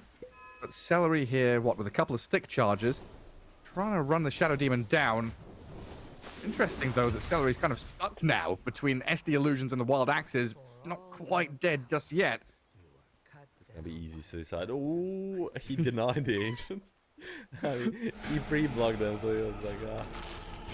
And then bottom lane, Tofu nearly dropping to Dyrachyo as they run forward with his Lifestealer and Lich Lane. But Ace actually gets to play back into the Lifestealer with a couple of hits. Everybody very low in these side lanes. It looks like the Crystal Maiden finally died. Well, he walked into tier 2 tower. Finally, he died. Uncharacteristic miss from Deadshot on Tofu. That would definitely be a dead Dyrachyo. A lot of pressure on this Lifestealer bottom. Yes, he has much better CS. Very low. Again, 4 heroes mid in the corner room, and I played a ton of pubs with him. And if he gets Water Rune denies and then afterwards you don't help him secure, he's like, no, he's like, bro, what are you doing with your life? Help me. Like, how is this possible? You gotta make sure you're secure though. You gotta play the game. Gotta help you mid. Nice little bit of body blocking up top for this Terrorblade Illusions. And net them a kill on Saxa. 3-3 had a wave in behind his tower there, so farming a little safer. On mid lane, every time we come back to this, it is a brawl. Earthshaker and Earth Spirit throwing spells at each other, throwing punches as well. So far, 25 and 6 versus 23 and 5. So pretty dead even between the two of them. Quinn and PC have another kick onto tower. Yeah, it just looks like trade a few hits. The Shadow Demon will get a bottle refill for that Earthshaker. Yeah, these slugger hits, they start to add up. Quinn taking a fair amount of damage just from a few last hits out of the Earthshaker. EZM? Still level 5. Like maybe if he has Echo Slam there. That's the run under tower and play aggro. Felt strong with Zaxa being around. Oh, Valerie, run. This has completely left Terrorblade low. 31-17, Watson having a free game. Goes having to fight Doom and Muerte in lane. Nowhere near as easy for the Lifestealer so far. Only fighting tooth and nail over last hits with Whitemon alongside of him. A lot of stacks on this left side of the map though. 6-minute rune is going to be a DD for the Quinn Earth Spirit. Good as it gets. Well, let's see how he can put it to use. Only expecting there to be a lot of stacks. So, make a sneak peek on this top lane. I expect definitely Quinn and Gaming to play to his top. Whenever you play against Beast, you don't want to allow him to rise up, and he's gonna find an insane amount of stacks. But first, he wants the Beastmasters can hit Radiant. Axon knows they're coming, so he aggros the creep camp. 3-3 is moving across to where the Wisdom Rune is spawning soon, but he's annihilated by Quinn and Watson. Magnetize and Metamorphosis both used up here. And then very quickly shifting into a tier 1 push. Quinn says, Just look at the tower. BZM's Earthshaker is here. Quinn cancelled the TP because I was confused for a moment. He doesn't have one. Courier snipe. BZM's going to walk past Quinn. So as we had these moves up top, I was kind of wondering there. Quinn. Watch it. Hold. Oh, right, of course. Hold. Oh. All of the neutral tokens as well. That was oddly satisfying. A deep start of Earthshaker. Ace out of bottom lane. He's got a bit of speed. Gets back twice tier 1, and now the turn with Maiden and Muerte onto this Lifestealer. Ratio still level 4. Dead to the rotations of Gaming Gladiators who protect their Doom and now look for a roll back in onto the Lich. Quinn is there to gap close Whitemon and get a killing spree. Gaming Gladiators not messing around now. 7-1. Good early lead out of the laning stage for them. Yeah, and that's with all the stacks farmed with the Shaker, you know. You got big amount of gold from these stacks, and the game is still 2k in favor of Gaming Gladiators. Yeah, not a free game for Duratio whatsoever. Yeah, I was kind of curious. So with that rotation top, Quinn was level 6.5 and BZM was like struggling to hit level 6. Quinn got a pretty like decent upper hand out of the laning stage against an Earthshaker. You keep saying it, it's just like Quinn things, right? Yeah, I mean, I didn't necessarily pay all attention to what the difference in the XP is, but I thought Pushes onto 2 of them. Allows Duratio to get towards Celery. He might be able to catch up to Tofu as well with the Lich chasing forward. Duratio might find himself in danger Level now. 5. Went a little too far. Level 5 Lifestealer. Magnetized but saved by the Shadow Demon, at least for now. They need level 6 on this Duratio Lifestealer. ASAP. yeah. Polar opposite, like kind of gameplay from the game 1 where he dominated our lowest network core, struggling to hit level 6 in mid 10.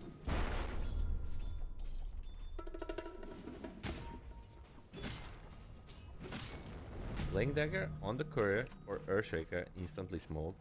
Make the rotation bottom. Was not spotted, but with the mid wave hitting the tower, be more than obvious. Let's see if Ace kind of baiting, you know, the behind Earth Spirit and Muerta smoke, but first, this is gonna probably die. Can they turn this around?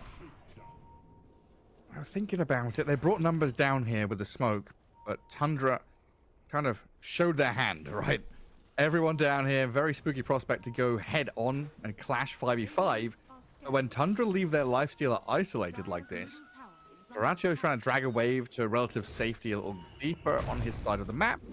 He's probably successful in doing so, while the rest of the squad has pulling into mid onto Quinn. A roll blocked by Saxa. 3-3 couldn't quite get there with the roar, and Watson's arrival now with Metamorphosis used, wanting to turn this around and maybe push into this tier 1 mid. 5 heroes, 5 other heroes around. They want to make this a fight. Yeah, there's a quick snipe on Whitemon from Quinn. The fact there's no Demonic Purge, no Echo Slam, makes it quite difficult here for Tundra to approach. So it's down to 3-3 just to spam axes and maybe hold them back. Yeah, probably Quinn saying, like, roaring on the microphone, they have no Echo Slam. They cannot fight us back. Let's just take advantage of it. See how far they want to dive in. Quinn? Pretty far. There's the roar. Defensive one from 3-3 to hold them back. Lich arriving with a Frost Blast, bit of poking out the Shadow Demon. Still level 5 on these Radiant support posts with no big ultis. Relying on BZM to make that jump. They get a kill on Celery. They've lost their tier 1. That's as good a trade as you're going to get as Tundra in that situation. Both teams kind of okay with it. You know, one team gets a tower, one team gets at least 1 kill, so I think maybe a Tundra a little bit happier about it because of how far behind they were.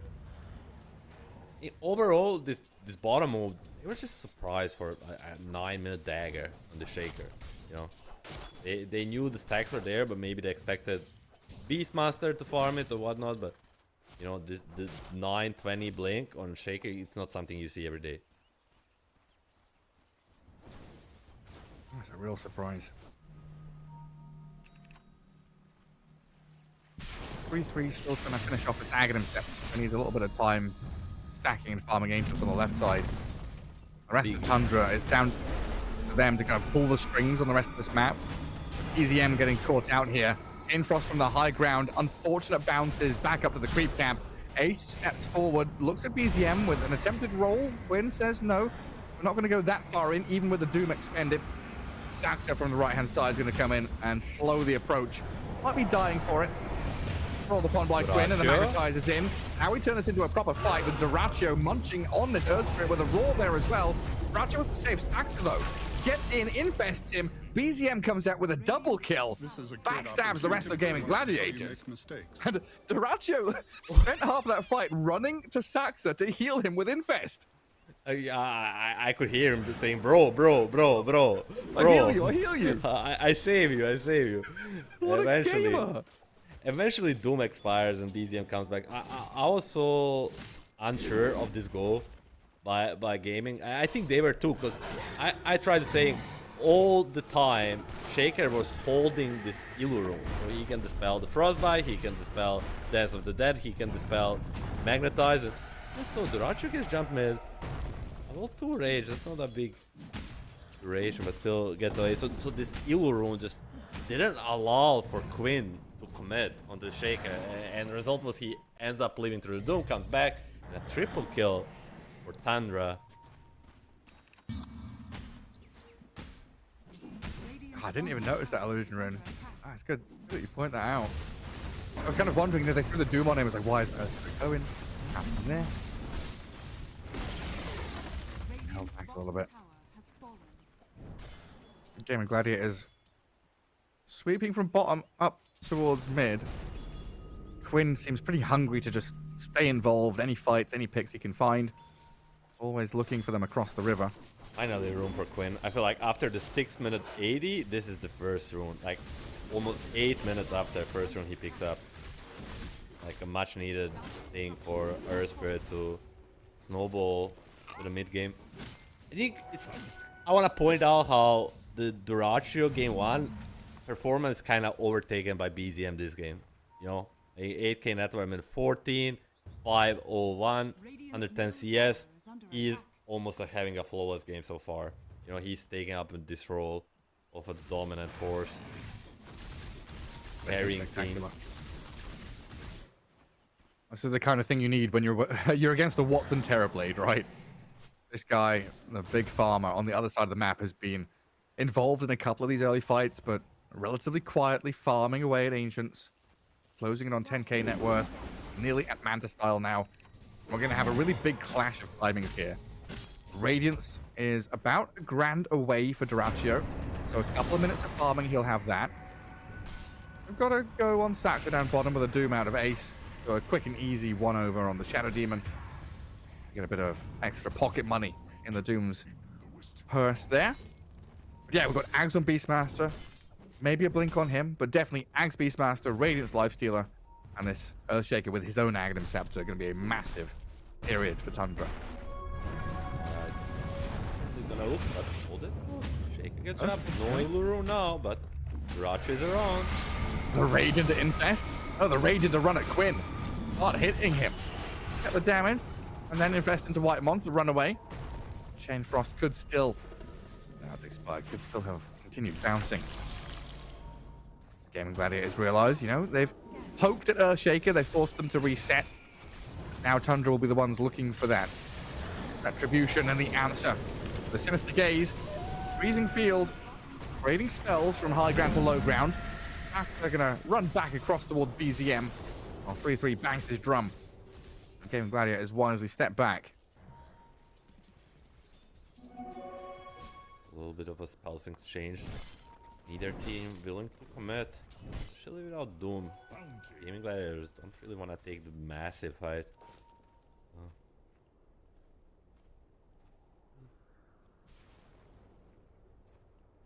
As Feels you like it's pointed pretty out, massively about Watson's TB right now. yeah, double Ags plus the Radiance should be a flip of a map where maybe Tundra wants to go to the top and take this tower and control the rush area, but he's throwing around this bottom. We see this purple drawing from Whitemon. He says either they have vision here or we should get them out of here. Doom is still on cooldown, and these teams, like, you know, the top tier teams, a lot of them take right cooldowns now, so know exactly how much is left to play against. Yeah, thank you, Eternal Envy. Yeah, shut out. Oh, first, one of the greatest to ever do it. Tofu. Muerta down here with Ace's Doom nearby, but that's just going to be bye-bye to the Muerta. Radiance up for Dyrachyo, going to burn her down. And that facet will create illusion of Yeah. not a facet we often see on Shadow Demon, but against TB, Muerta, maybe it's a time to take. That's pretty nice. Yeah, even though this Radiance was kind of, you know, a couple of minutes delayed from a carry lifestealer, Dyrachyo now synchronizing with the rest of his team. I start feeling comfortable as Tundra to go out and make moves, because Terrorblade has been the big bad on this map. Whenever he's ready with Metamorphosis, it's kind of scary approaching dark areas on the map to pressure objectives. It's good to see now, you know, once they have this item timing, Saxa is already warding up top, getting ready for a tier 1 push, and invading that northern jungle where Celery is currently sitting. The poor little Crystal Maiden, not fast enough to escape the clutches of BZM and Dyrachyo here. Rage out the Frostbite. Terrorblade has arrived. Metamorphosis from Watson. Gaming Gladiators desperately charging forward, wanting to turn that into a fight. That's it. They've got to bail away now. It's a huge commitment. Meta popped and nothing gained. I mean, I was about to praise how farm this EB is, but you don't put a use to meta. It doesn't matter how many creeps you got. And he's gonna try to do exactly that. That was spotted on this ward. He will be in time. It's about Tundra. How will they respond? Meta is still going on for some time. Not long though, like 5 or 6 seconds more. Roshan, what is he? 20% HP. Chain Frost, Quinn, Roche, Ace moves in. Aegis grabbed up by Quinn and they kill off BZM. My god, Gaming Gladiators, the balls on these boys to get into the pit. Take the Aegis and now turn back again. EP out from Dyrachyo. Is that going to work? He gets a kill on Celery. Aegis claimed up. Dyrachyo's out of there, but they still get the kill on him. Ace picks up a double. A disaster. I mean, they used a lot of resources on this rush. They're gonna lose all 5. I mean, Quinn jumps in with a shield rune. Shaker is already half HP. They did everything they could to stop this Quinn from stealing the Aegis, but he's just too fast. And then TB, you said he didn't have meta, but he had a completely free reign of a fight. You know, Quinn took all attention, took the Aegis, did everything correctly. And he just does complete disaster for Tundra. They thought they had a freebie. They thought they had free Roshan. Game Gladiator just come in and sweep them off their feet.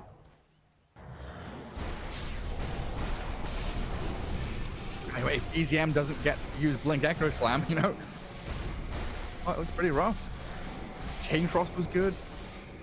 Success saves were good. Game Gladiator is just this raw aggression. Calculations were just off. You know, they sold him smoke, and the calculations that they can finish it up in time. It was just way too fast. But the game moves on.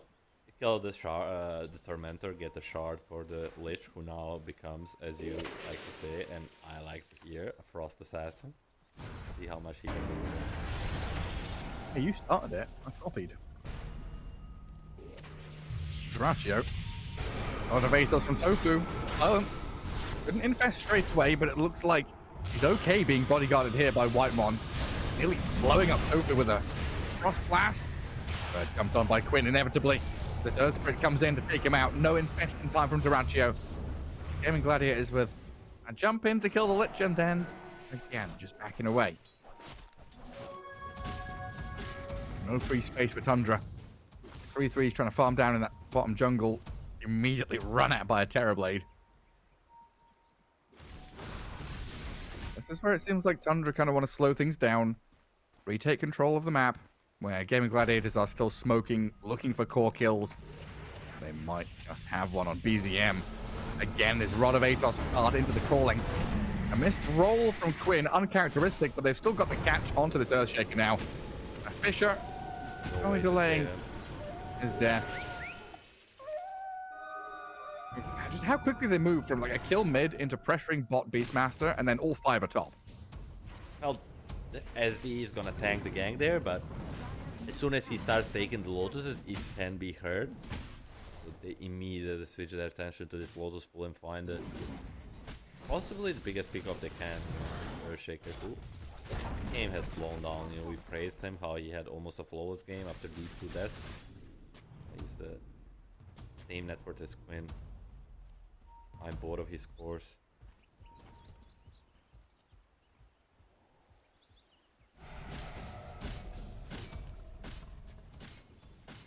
I'm thinking Gaming Gladiators back to doing what they do best. Group up as 5, push towers. What is timing for Tundra? And this is the answer, you know. Let this tower go, you pop the glyph, so it's gonna refresh anyway. Meta, as it will be expiring, you try to attack. And where? You need to kind of make a read where games will be. Radiant's bottom tower is falling. Opt to do so. And of course, the first move in Dota is pushing the lanes, right? You see your enemies all pushing 1, so you get to control 2. That gives Tundra a bit more map space, like that top left quarter of the map now kind of belongs to them around this high ground bit of vision they've got. Duraccio can connect from his own Ancients, if need be.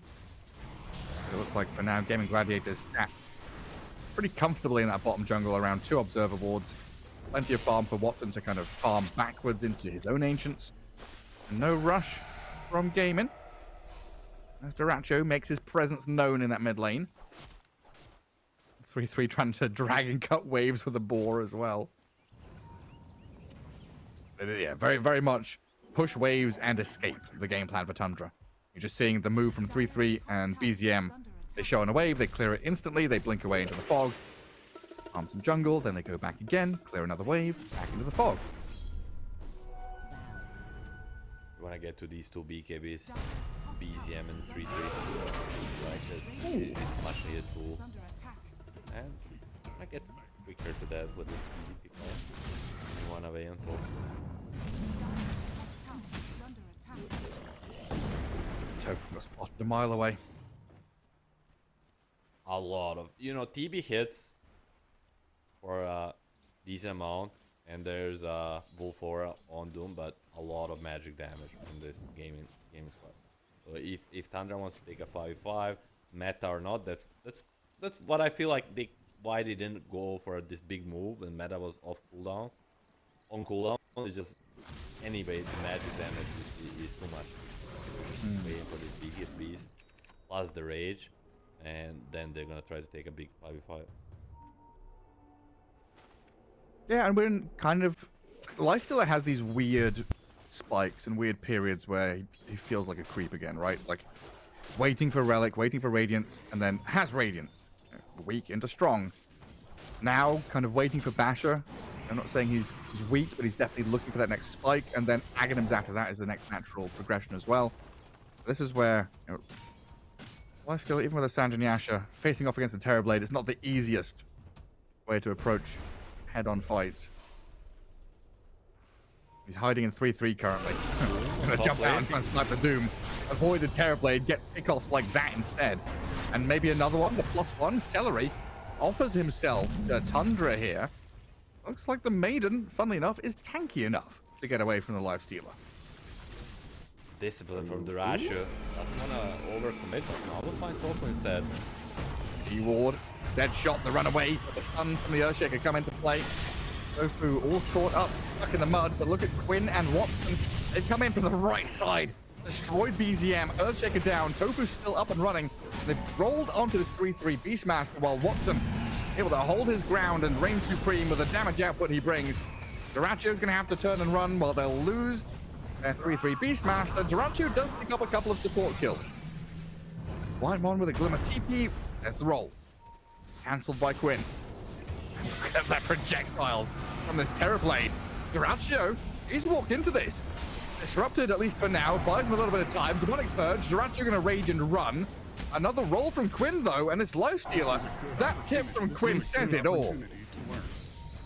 Quinn sat on that for a little bit, you know. He got tipped 15 minutes ago or so, and now he gets his time.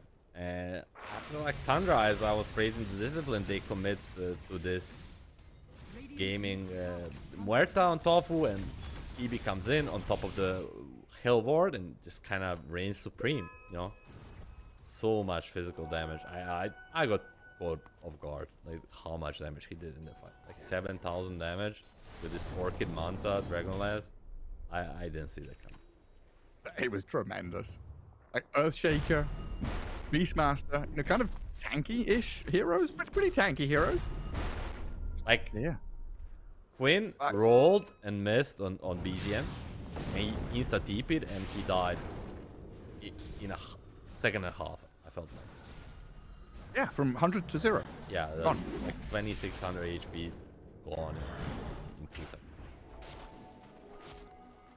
I guess this comes from not having Crimson, Mech, Hype, etc. You've got a Crest on Lich and a Glimmer Cape on Shadow Demon as your two support items, really. But there's no auras here, right? There's no Helm or Pipe on Beastmaster, nothing really to buff people up. This is now all about, I mean, you've been saying it, BKB timings, they're here. This is what's going to have to change the pace for Tundra. Lich. Again, the battle over this ward has been an important one. So important, Quinn says, screw it, I am BKB magnetizing this Lich. Used a little bit there, both BKB and AD Rune. Really making sure this Lich dies. He thought maybe more will come.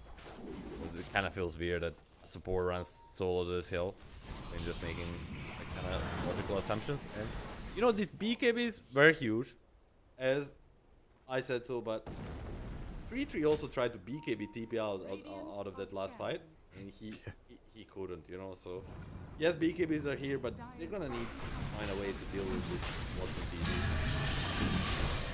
Yeah, then I come back to the Lifestealer, right? It's got to be this Aghanim's Lifestealer. So now you're in this waiting game for Duracho again, which has been one of the downsides of the Lifestealer as a hero. You kind of got this ebb and flow of, you know, feeling strong then feeling weak, waiting for this next item to come.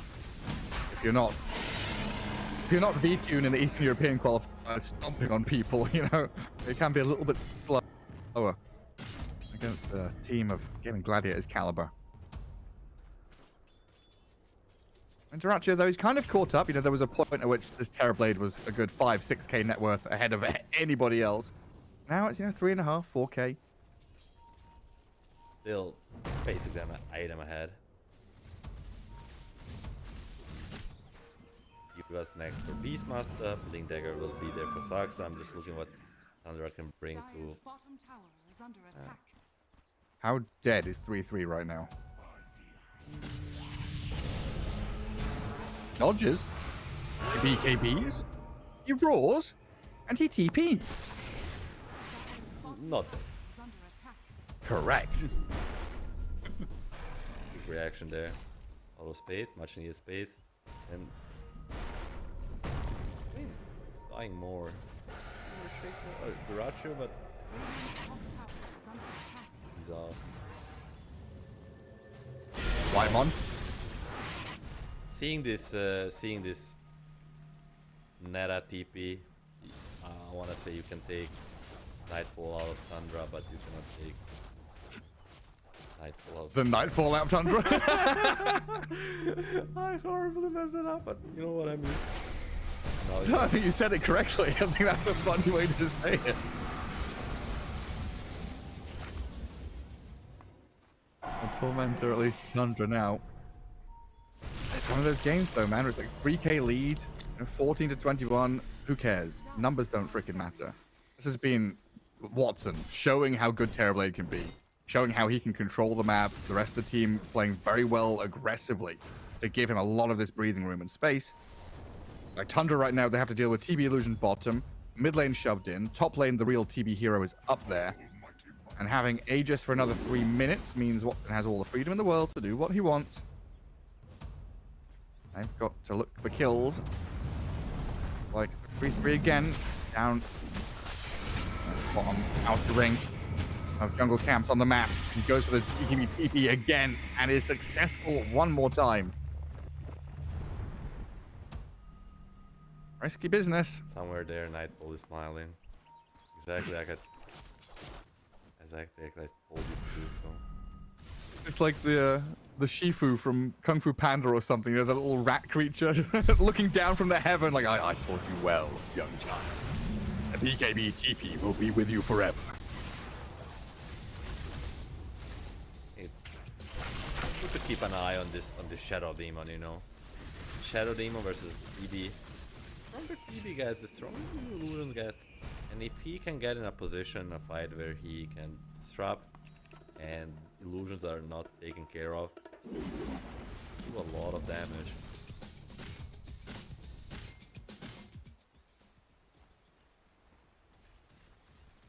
Gaming kind of aiming for this tier 2 mid by pushing bot and playing into bottom jungle. Tundra just going to keep fishing, blocking, clearing waves and poking, making sure it doesn't happen too smoothly. You talked about it earlier on, the kind of Tundra style of playing, whether it was the old roster or this one. 3-3 always brings some kind of magic when it comes to controlling the map, pushing out waves, playing in behind the enemy lines. He's getting farm, which you ordinarily wouldn't have access to. That creates a bit of a pocket here for the rest of his team to feel a little safer. Top lane's not shoved in. They've just got to deal with mid and bot. 1 minute left on this Aegis. Feels like they want to just wait it out and then make a move of their own. And just delay tactics, right? Ask for your spells, disrupt this Terrorblade, create some illusions. Top lanes pushed all the way to tier 2, which Game Gladiators have to come back and defend top and deal with the wave incoming bottom. Very patient from Tundra. Aegis expiring, Doom deeping top, on their vision, moving through their up. Right signal.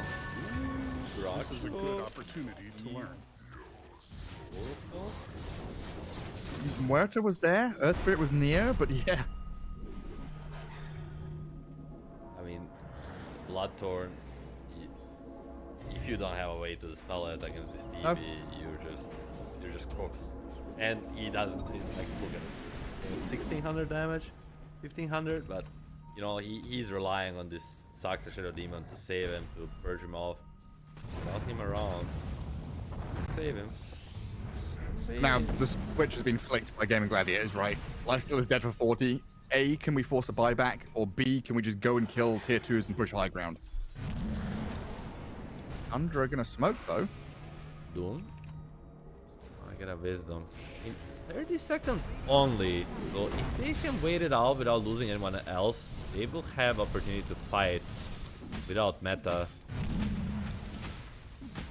They've got so many, like, toxic defense spells.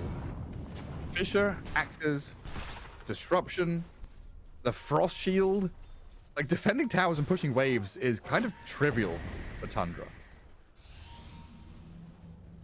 You're ready. 4 seconds is life left. They find an opening on their vision. They saw a Doom for a second. They want to go on him. Who's going to start the things off? Radiant's top tower is under attack. Nobody. Radiant are scanning. A little bit decisive, you know. Hang around this big ward. Does he want to go for a solo play? On the Lifestealer? Radiant's top tower is Yeah, under it's kind of attack. eyeing him. But I don't think he can. It's just gonna be rage TP out, right? And maybe if they had, like, I don't know, boots of travel on. If Quinn is here, he's using the gates. If Roger shows one more time, he can silence him during a roll. Scary, but whole Trundle lineup is also coming. They were pinging this out. 3-3 and Whitemon were pinging this out. I think they know that Quinn is down here, or at least they know that they can go on Ace. The Doom is completely caught out of place. Quinn, he's going to have to roll away now as Tundra bring the numbers and they bring the pain down onto this Doom. Radiant are scanning. 70 seconds without Ace now. A massive window for Tundra to go reclaim the map. Look at them TP top. Immediately trying to snap into action, but Watson is long gone. There's like 2 wards on the stairs and above the tower, spotting all this rotation, so Eamon should not be caught off guard. Can they catch this Durachi off guard? Bloodthorn? Oh my god, he didn't expect this, did he? Quinn and Watson again, right on Durachio's head. The rest of Tundra miles away. A carry out in the open, and now the charge forward from Gaming Gladiators, trying to catch with a roll right onto the lip. Easy picking. Radiant's top tower is under attack. Without Durachio, the damage was really lacking on Tundra's side.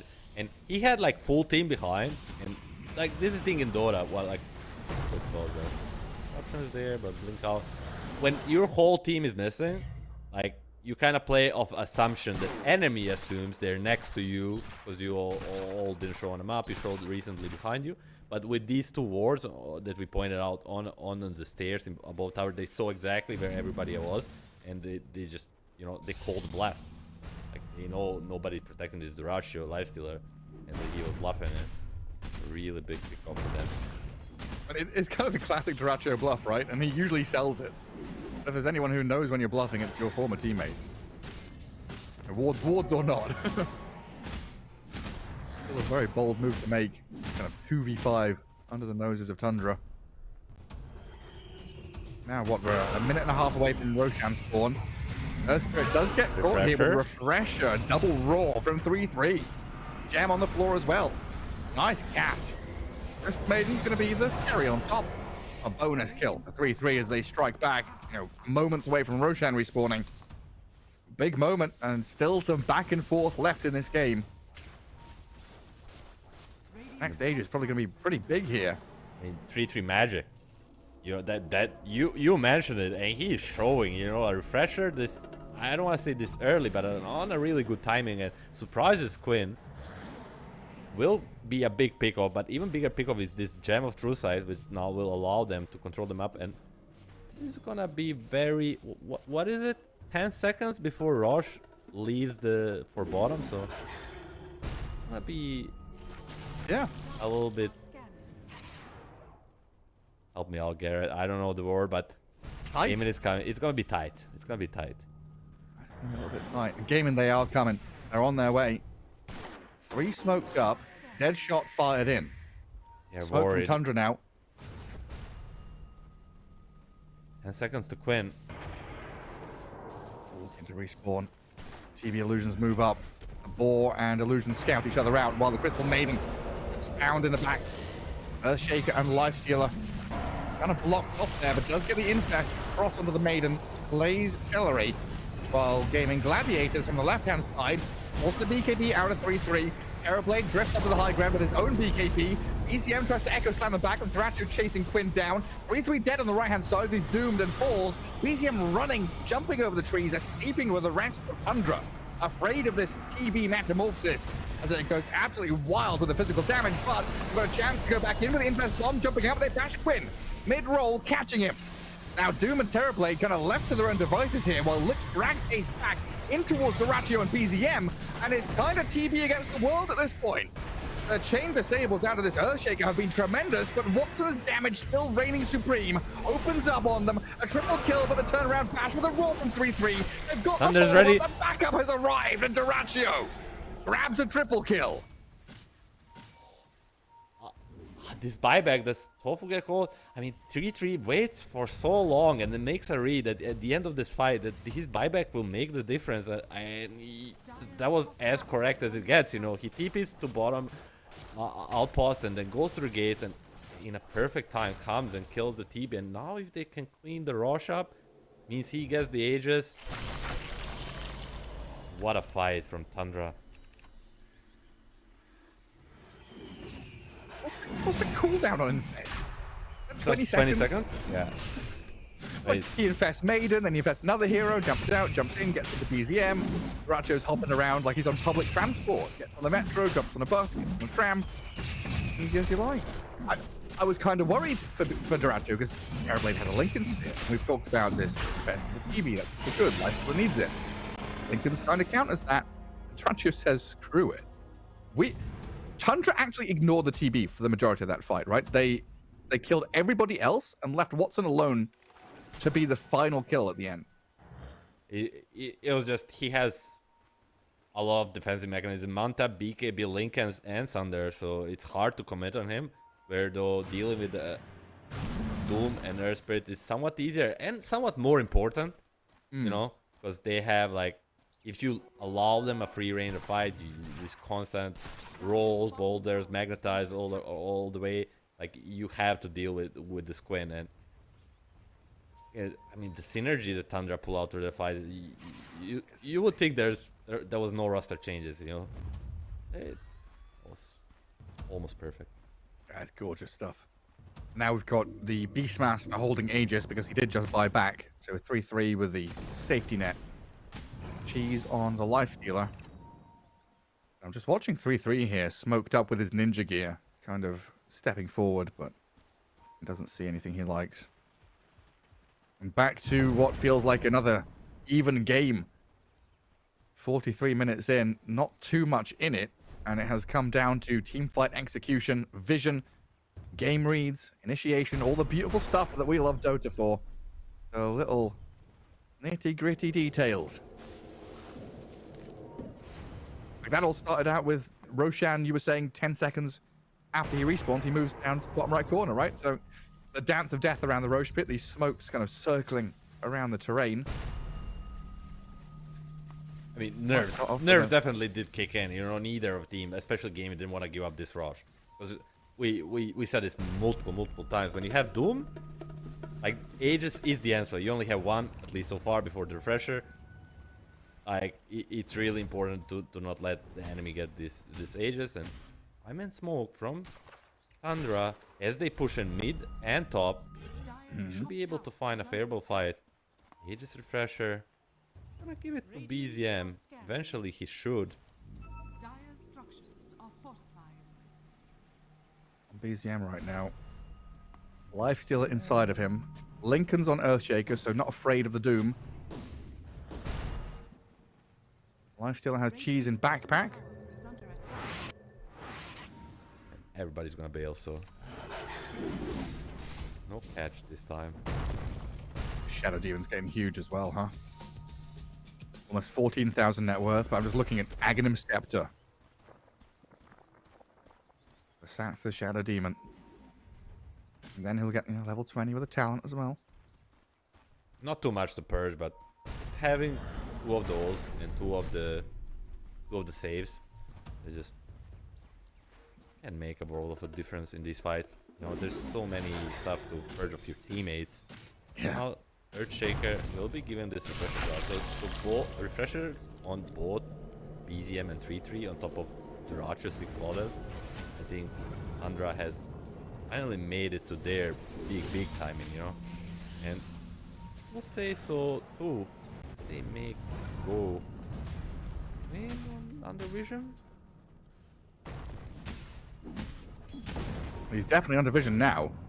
3-3. Jumps forward but doesn't find him.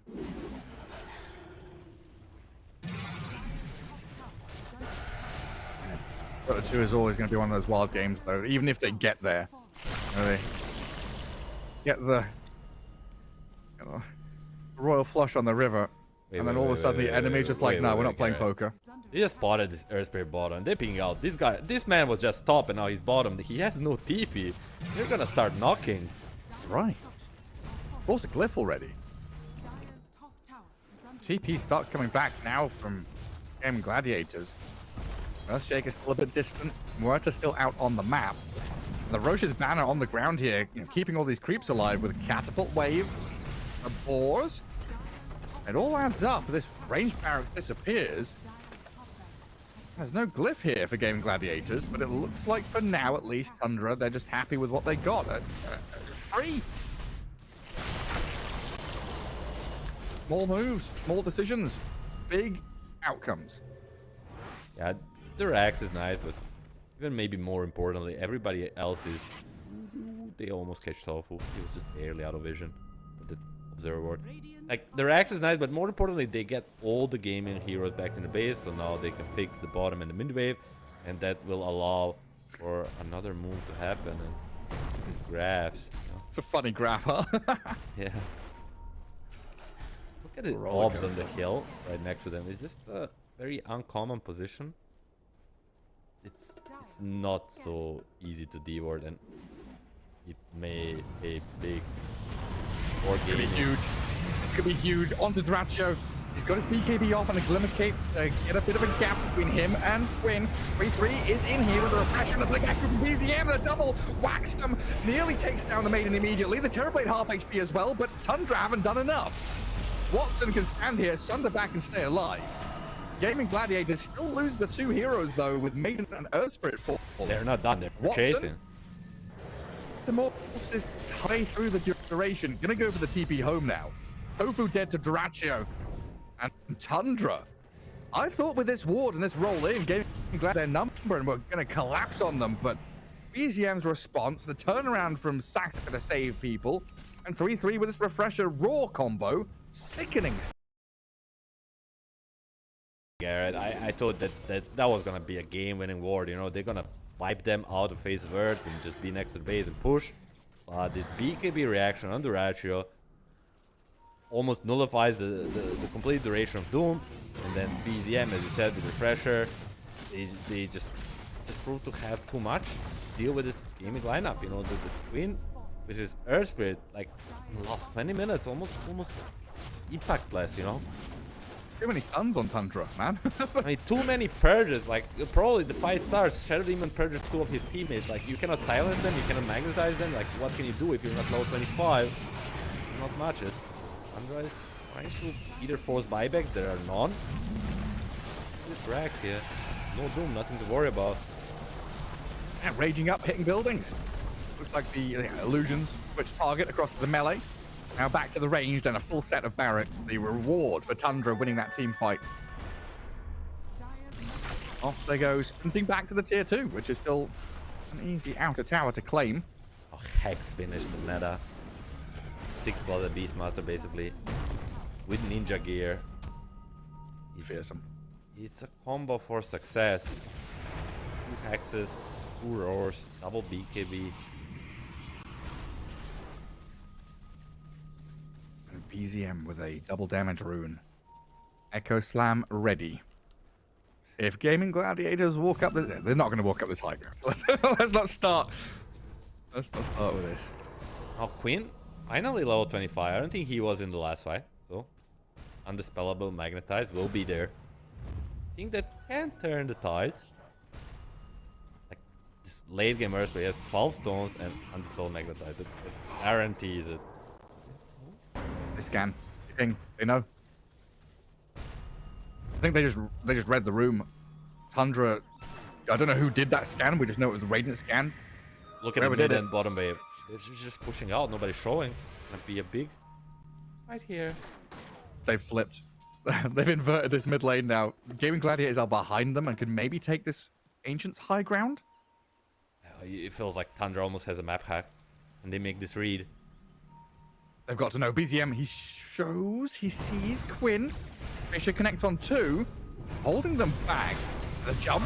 They're going to try and get a catch. It was 3-3 making a move onto Watson, forcing an early Metamorphosis and BKB. Doom comes flying through, throws the ulti onto this Lifestealer who considers fighting back into Quinn. And now, though, we're just going to keep eyes on BZM as he goes straight back, zones Watson with an Echo Slam. Ratchet's still alive, doomed up and fighting strong, tapping back into Ace. There's a lot of zone control here, though. With the calling and the freezing field down, Ratchet's dead, and 3-3 collapses outside his dire base. At the end of the day, the Doom was just enough to kill the Ratchet, and without him dead, you don't have much damage. There was no refresher shard for the BZM this time around, so Hebe and Queen Undispellable Magnetize was enough. So much damage, 7,000 damage in this fight, basically killing everybody. I think that's what ended up the life of the Ratchet too. At one point, it felt like Durachi was able to stand and fight back, but it's damage over time, it all adds up. Come back from Gaming Gladiators. That felt like the moment where Tundra were going to secure it. Kind of didn't commit on any heroes that didn't need. They were like a perfect Doom and a Magnetize just seal the deal. Gonna need refresher on both Earthshaker and Lifestealer to like live through these extended fights. Bottom tower is under attack.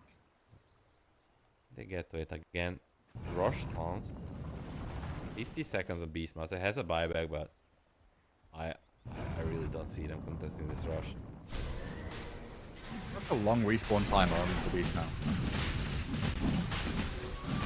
That's a long time. Gaming Gladiator straight in the pit.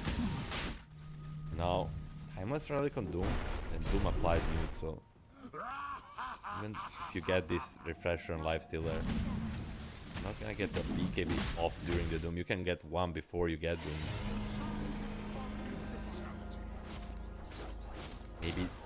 Maybe we are already at the point that if you don't start the fight on the Doom, you're in trouble. I'm really struggling now. You know, 50 minutes in, teams of this high caliber, and looking at, you know, the itemization, the plans they've got to think of getting into these team fights, multiple Lincolns on Gaming Gladiators, where I think all 3 of their cores have Lincolns now against the Roars, against the Shadow Demon spells. And then on this Radiant side, you were talking about refresher. You know, BZM, he's got it now, so we've got to start looking for these double Echo Slams again. Daedalus and Duracho, the RNG could hit, get some big crits going. All sorts of little things. Duracho with the Daedalus, soon Butterfly, and the Infast Bomb on the BZM is gonna be name of the game for Tundra. Like, they need to get the initiation starting with the chain lockdown. That's the key. Like that like burst one of these big cores like Doom or Terrorblade. Quinn has the Aegis, so for the next 4 minutes he will probably not be the target. If you can get the ace, that's the doors to heaven. That's the doors to season 25 DreamLeague. So far, Andre's gonna be content with, you know, waiting out this Aegis. Into rush. After it's gone, opens up another target, finish up the Butterfly. But then on the other hand, I feel like will try to make a move. BZM right now is on the vision. Flies over to the creep wave, but Quinn rolling forward, dodged by BZM, who blinks across him now with the in cross combo. They pop the Aegis. Immediate traction. Tundra trying to get away as quickly as they can, but they'll lose the Lich. After a minute and a half. Only 4 heroes around, and on top of vision that they get lucky with this exchange, you know. And then, yeah, no prizes for guessing where 3-3 is. Farming and pushing. Opening the map. There is so many more. I gotta switch off the Trez, upgrade the Aghanims, do I get Blessing? Got room to grow. Yeah, there's so much room. And then there's Earthshaker thinking about the upgraded Ags into Eon Disc. Shadow Demon still trying to finish off that Ether Lens. Gets it now. And needs like 70 gold for buyback. That's something we've absolutely got to keep tabs on now as well, right? Closing on minute 60. Buyback status, especially if we approach team fights. Vitally important. Game Gladiators. Rolling up top. Trying to find this Beastmaster who's been lurking and pushing. Big line and circle drawn by Watson saying, hey, you know, we've been dragged up to this top lane. My illusions can push it. We, our heroes, the real honorable heroes, can go and play down bottom.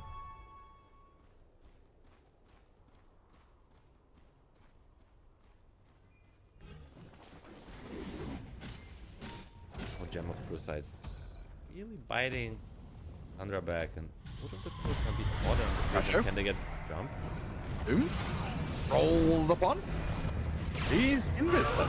Hidden in the Glimmer Cave. Now we've got the Raw first time. Chain Frost straight into the Lincoln Sphere. Very awkward back and forth on the high ground doorstep of Tundra. They'll be thankful they don't lose anyone, and now they know that Doom is down for 100 seconds. These wards, they need a new gem, but again, they get lucky to just get a spot free all from there. Like, no casualties. As you say, Doom is on cooldown. Everything's ready. Gem is on ledge now, but they're just way too sneaky, and they have a smoke and they make a go of their own. This is the timing. No Doom means you can jump basically anyone. You guarantee a good fight. Garacho reconsidering stuff here. So he's bought a helm to disassemble Radiance into Nullifier, and then he's buying Lincoln Sphere as well. He's had enough of being doomed. He sees Doom doesn't have the Aghanim Scepter so far. So if he can get this one fight where he has a surprise Lincoln Sphere and dodges out on the Doom, it would mean all of it, you know. They're gonna find and smoke. All the marbles. Radiant are scanning. I mean, Tundra are the ones a victory away from qualifying for DreamLeague Season 25. This game is meant to be Game Gladiators' comeback match in this series. But Tundra stepping forward up into the top lane to push it with Lifestealer and Beastmaster, setting the stage of this map where, one more time, Gaming Gladiators are on the back foot and kind of defending their base. Not where they want to be as a Terrorblade team, who is much more adept at pushing, cutting waves, and doing exactly this thing against his opponents. Looking for opening top. Smoke will expire. Tundra don't get the jump. Do they re-smoke? They do. Another one. Really good vision on this mid wave. For sure, they will not hesitate to pull the trigger, but they don't want to go too deep. Both teams are just so good at clearing waves with no commitment. TB illusions go, Earthshaker Fishers, the disruption to create illusions back the other way. And deja vu, right? Tundra on the dire side of the map here, in the mid lane, pushing it to top with a lane arriving at this dire base, while Gaming Gladiators are elsewhere. Shadow pushing. Another thing that Eternal Envy invented, please a term for it, where you can push the waves without throwing. Very important this late in the game. Jump, roll, they pop the Lincolns, he got his BKB off. Now 3-3, Rod of Atos catches him, forces the BKB himself, while the Magnetize roll in from Quinn, refreshes up and goes in. Doom has made the jump, earning gold and ace, trying to get a kill on someone, and will slam his sword down on the back of the Shadow Demon's head, while Quinn almost catching up to the retreating line of Tundra's army. Finally, they made a jump, but at the tier 4s, it proves to be a little bit too deep, you know? There's not enough damage, especially if when messes this BKB on time, but His the vision. It's gonna be huge with the Blink Echo Slam. Control, do they have the damage to finish him Another off? one. Watson is low, he's dead. They get the massive kill, and the potential buyback out of this Terrorblade. Misses the Getting Doom. Gladiators fighting back here onto 3-3 with the freezing field. Ace's Doom running forward, but they've not managed to take the Beastmaster down just yet. And Gladiators switching gear, trying to run Where's back the Ratio? now, guarding their retreat. BZM moving forward with his BKB as 3-3 catching up to the rest on the right-hand side. It's the Muerta being munched on by Duracio's Lifestealer. And now it all falls apart for Gaming Gladiators. 3 heroes dead in a row. 3 with buyback, though. But you're looking at Tundra approaching the Dire base, and they'll be forcing multiple buybacks here. I don't know who linked into the Ratio during the fight, but that was amazing. And pressure on Doom. And straight back in for Ace. Duraccio sent packing. 3-3 trying to figure out where he's going. A Blink Echo for DZM, though, catches Quinn and Ace on the retreat. Duraccio's glimmered up. Saved for now, thanks to Whitemon. Throws the Chain Frost in. Does bounce to the Spire, but it's Quinn. Ashed up, controlled by Duraccio, taken down. Dead. Tanks has arrived as well. Quinn is dead for 90, has buyback available. Watson has brought back to return in. Duraccio's picking up kill after kill, though, a double for him. Ace running southeast, trying to get a bit of distance away from Saxa, but the poisons are stacking up. And Tofu can't offer you that much protection. When Sinister Gaze back on Ace's Doom, takes him out for 100 seconds. Now, Watson's got to be careful. TV bought back. Hell, Gaming Gladiators all bought back. And Duraccio with BZM, they are jumping forward, looking for kill after kill in the back lines, but it looks like for now Gaming Gladiators are safe. Ooh, I mean, you get the Doom refresher onto this Lifestealer, but without any follow-up, it's just not enough. With SMY, he's fast enough to go away, then pop the BKB. Just seems to be a little bit too much to deal with. He just has so much to rely on his supports to save him. Now minute 62 hits. I mean, we didn't even hype it up. Double force boost. You know, mirror shield on TB. Force boots are gonna be so good. This is this lineup of gaming. Allow you to fight so beautifully. And The jump straight in for BZM. Muerta, double Echo Slap. All right, That's 2 a dieback. minutes, no Muerta. Numbers advantage, Tundra. Doom buys back. There's no Maiden. There's no Muerta. Tundra basically carte blanche now to do what they want. A blank check. 3-3's up. Ninja gear ready. Refresher in 5 seconds. This is gonna be a jump of the game. He's coming. I mean, usually I'm so hyped for tier 5 items, but this game has been so back and forth, fight after fight. Duraccio rolled on, but 3-3's in the back, looking at this Doombringer. Roar after roar, and there's the damage to bring him down. Watson standing tall. Duraccio thinks about facing off against him, but Quinn is an easier target for them. He'll munch on this Earthbird. Another tip from Duraccio, and a big Frost Assassin backstab. GG call, Tundra. Take your second slot to DreamLeague Season 25. Dispatching with Gaming Gladiators, and not just a grudge match for Duraccio, a grudge series, where he gets a 2-0 victory over his former teammate. Ratio is gonna have the last laugh. Get on Twitter, get on Telegram right now. Ends a game with a tip on Quinn and qualifies for the Dream League Season 25 and sends Gaming to fight it out throughout the lower bracket. I mean, congratulations to Tundra. What a game. I think, of course, they played better. They were the better team. They advanced with the 2-0, but it was just a super high skilled game. You know, all the decisions, items, initiations, fights back and forth, poking, not committing. Well, yeah, it was so exciting to watch, and I really enjoyed it. I enjoyed my time in this series. I'm sad there's no game 3, but I think it's just good enough. If we had a game 3 where we got tier 5 items here for a minute, right? If we had a game 3 with tier 5 items for, you know, maybe 5-10 minutes of gameplay, would have been cool. But yeah, great for Tundra, heading straight to Dream League. That second slot gathered up by them. Gaming Gladiators down into the lower bracket against Jiggling. Good old Western European stack down there. I mean, we've been happy to see Jiggling, you know, performing, but I am afraid that Gaming Gladiators are going to come down and clap everybody in that lower bracket with this series we've just watched. They are, even losing 2-0, Gaming Gladiators are still in some pretty freaking good form. But Milan, that wraps up our penultimate day here for the closed qualifiers for Western Europe. 1 day remains, 3 series remain, and 1 slot.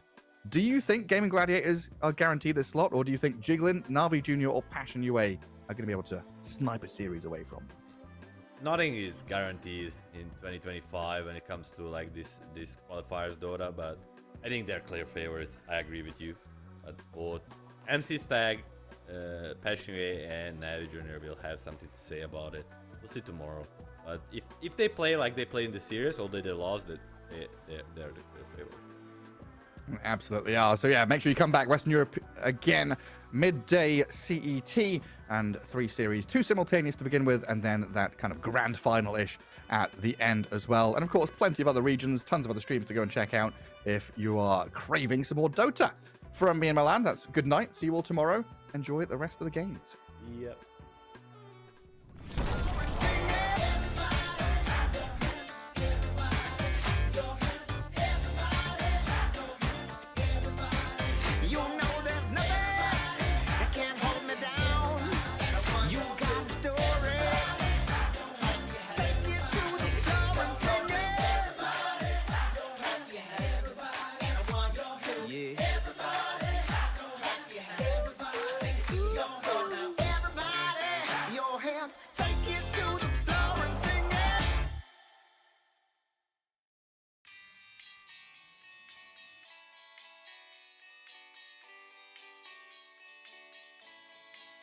The morning light, it hits my eyes. Last night we partied like it's 99. You took my hand, we danced all night. That's all I remember, we can blame nobody. Look where we are, so beautiful. This world is ours for the taking now. Not holding back, not giving in. Stay a little longer in the moment now. No regrets now. I'm not feeling sorry for anything I've done. We light it up just to watch them burn it down. And we don't need them anyway. Just take the chance, make dreams come true. Will I ever see a pretty face again? Rendezvous is all I'm hoping for. Maybe we can meet up on a boulevard. Let's get away, yeah. Let's get away, yeah. Let's get away, yeah. Let's get away, yeah. 'Cause if we got one life to live, maybe we should just let go. Don't worry about tomorrow. Start counting your Insta follows. 'Cause the sun comes up again. New days they begin. So hold on to me, 'cause I won't let go of you. No regrets now. I'm not feeling sorry for anything I've done. We light it up just to watch them burn it down. And we don't need them anyway. Just take the chance, make dreams come true. Will I ever see a pretty face again? Rendezvous is all I'm hoping for. Maybe we can meet up on a boulevard. Let's get away, yeah. Let's get away, yeah. Let's get away, yeah. Let's get away, yeah. Let's show the world what we're made of. The fire in our bones never faded. We cannot hold it any longer. 'Cause every day the feeling's getting stronger. Just take the chance, make dreams come true. Will I ever see a pretty face again? Rendezvous is all I'm hoping for. Maybe we can meet up on the boulevard. Let's get away, away, yeah. Let's get away, away, yeah. Let's get away, away, yeah. Let's get away, away, yeah.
I'm still alive.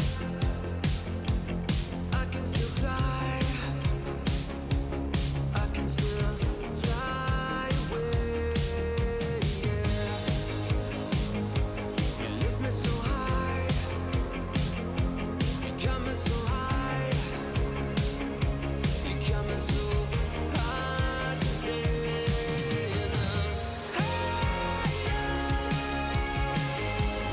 We can set the night on fire.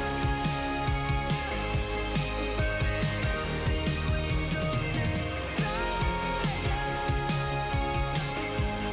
You know how to take me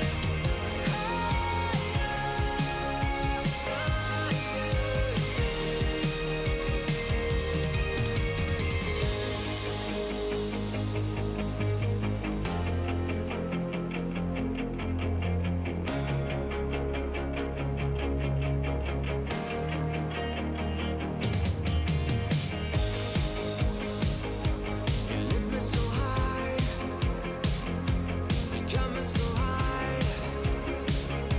You got me so high today. And I'm higher. We can set the night on fire. Burning up these wings of desire. You know how to take me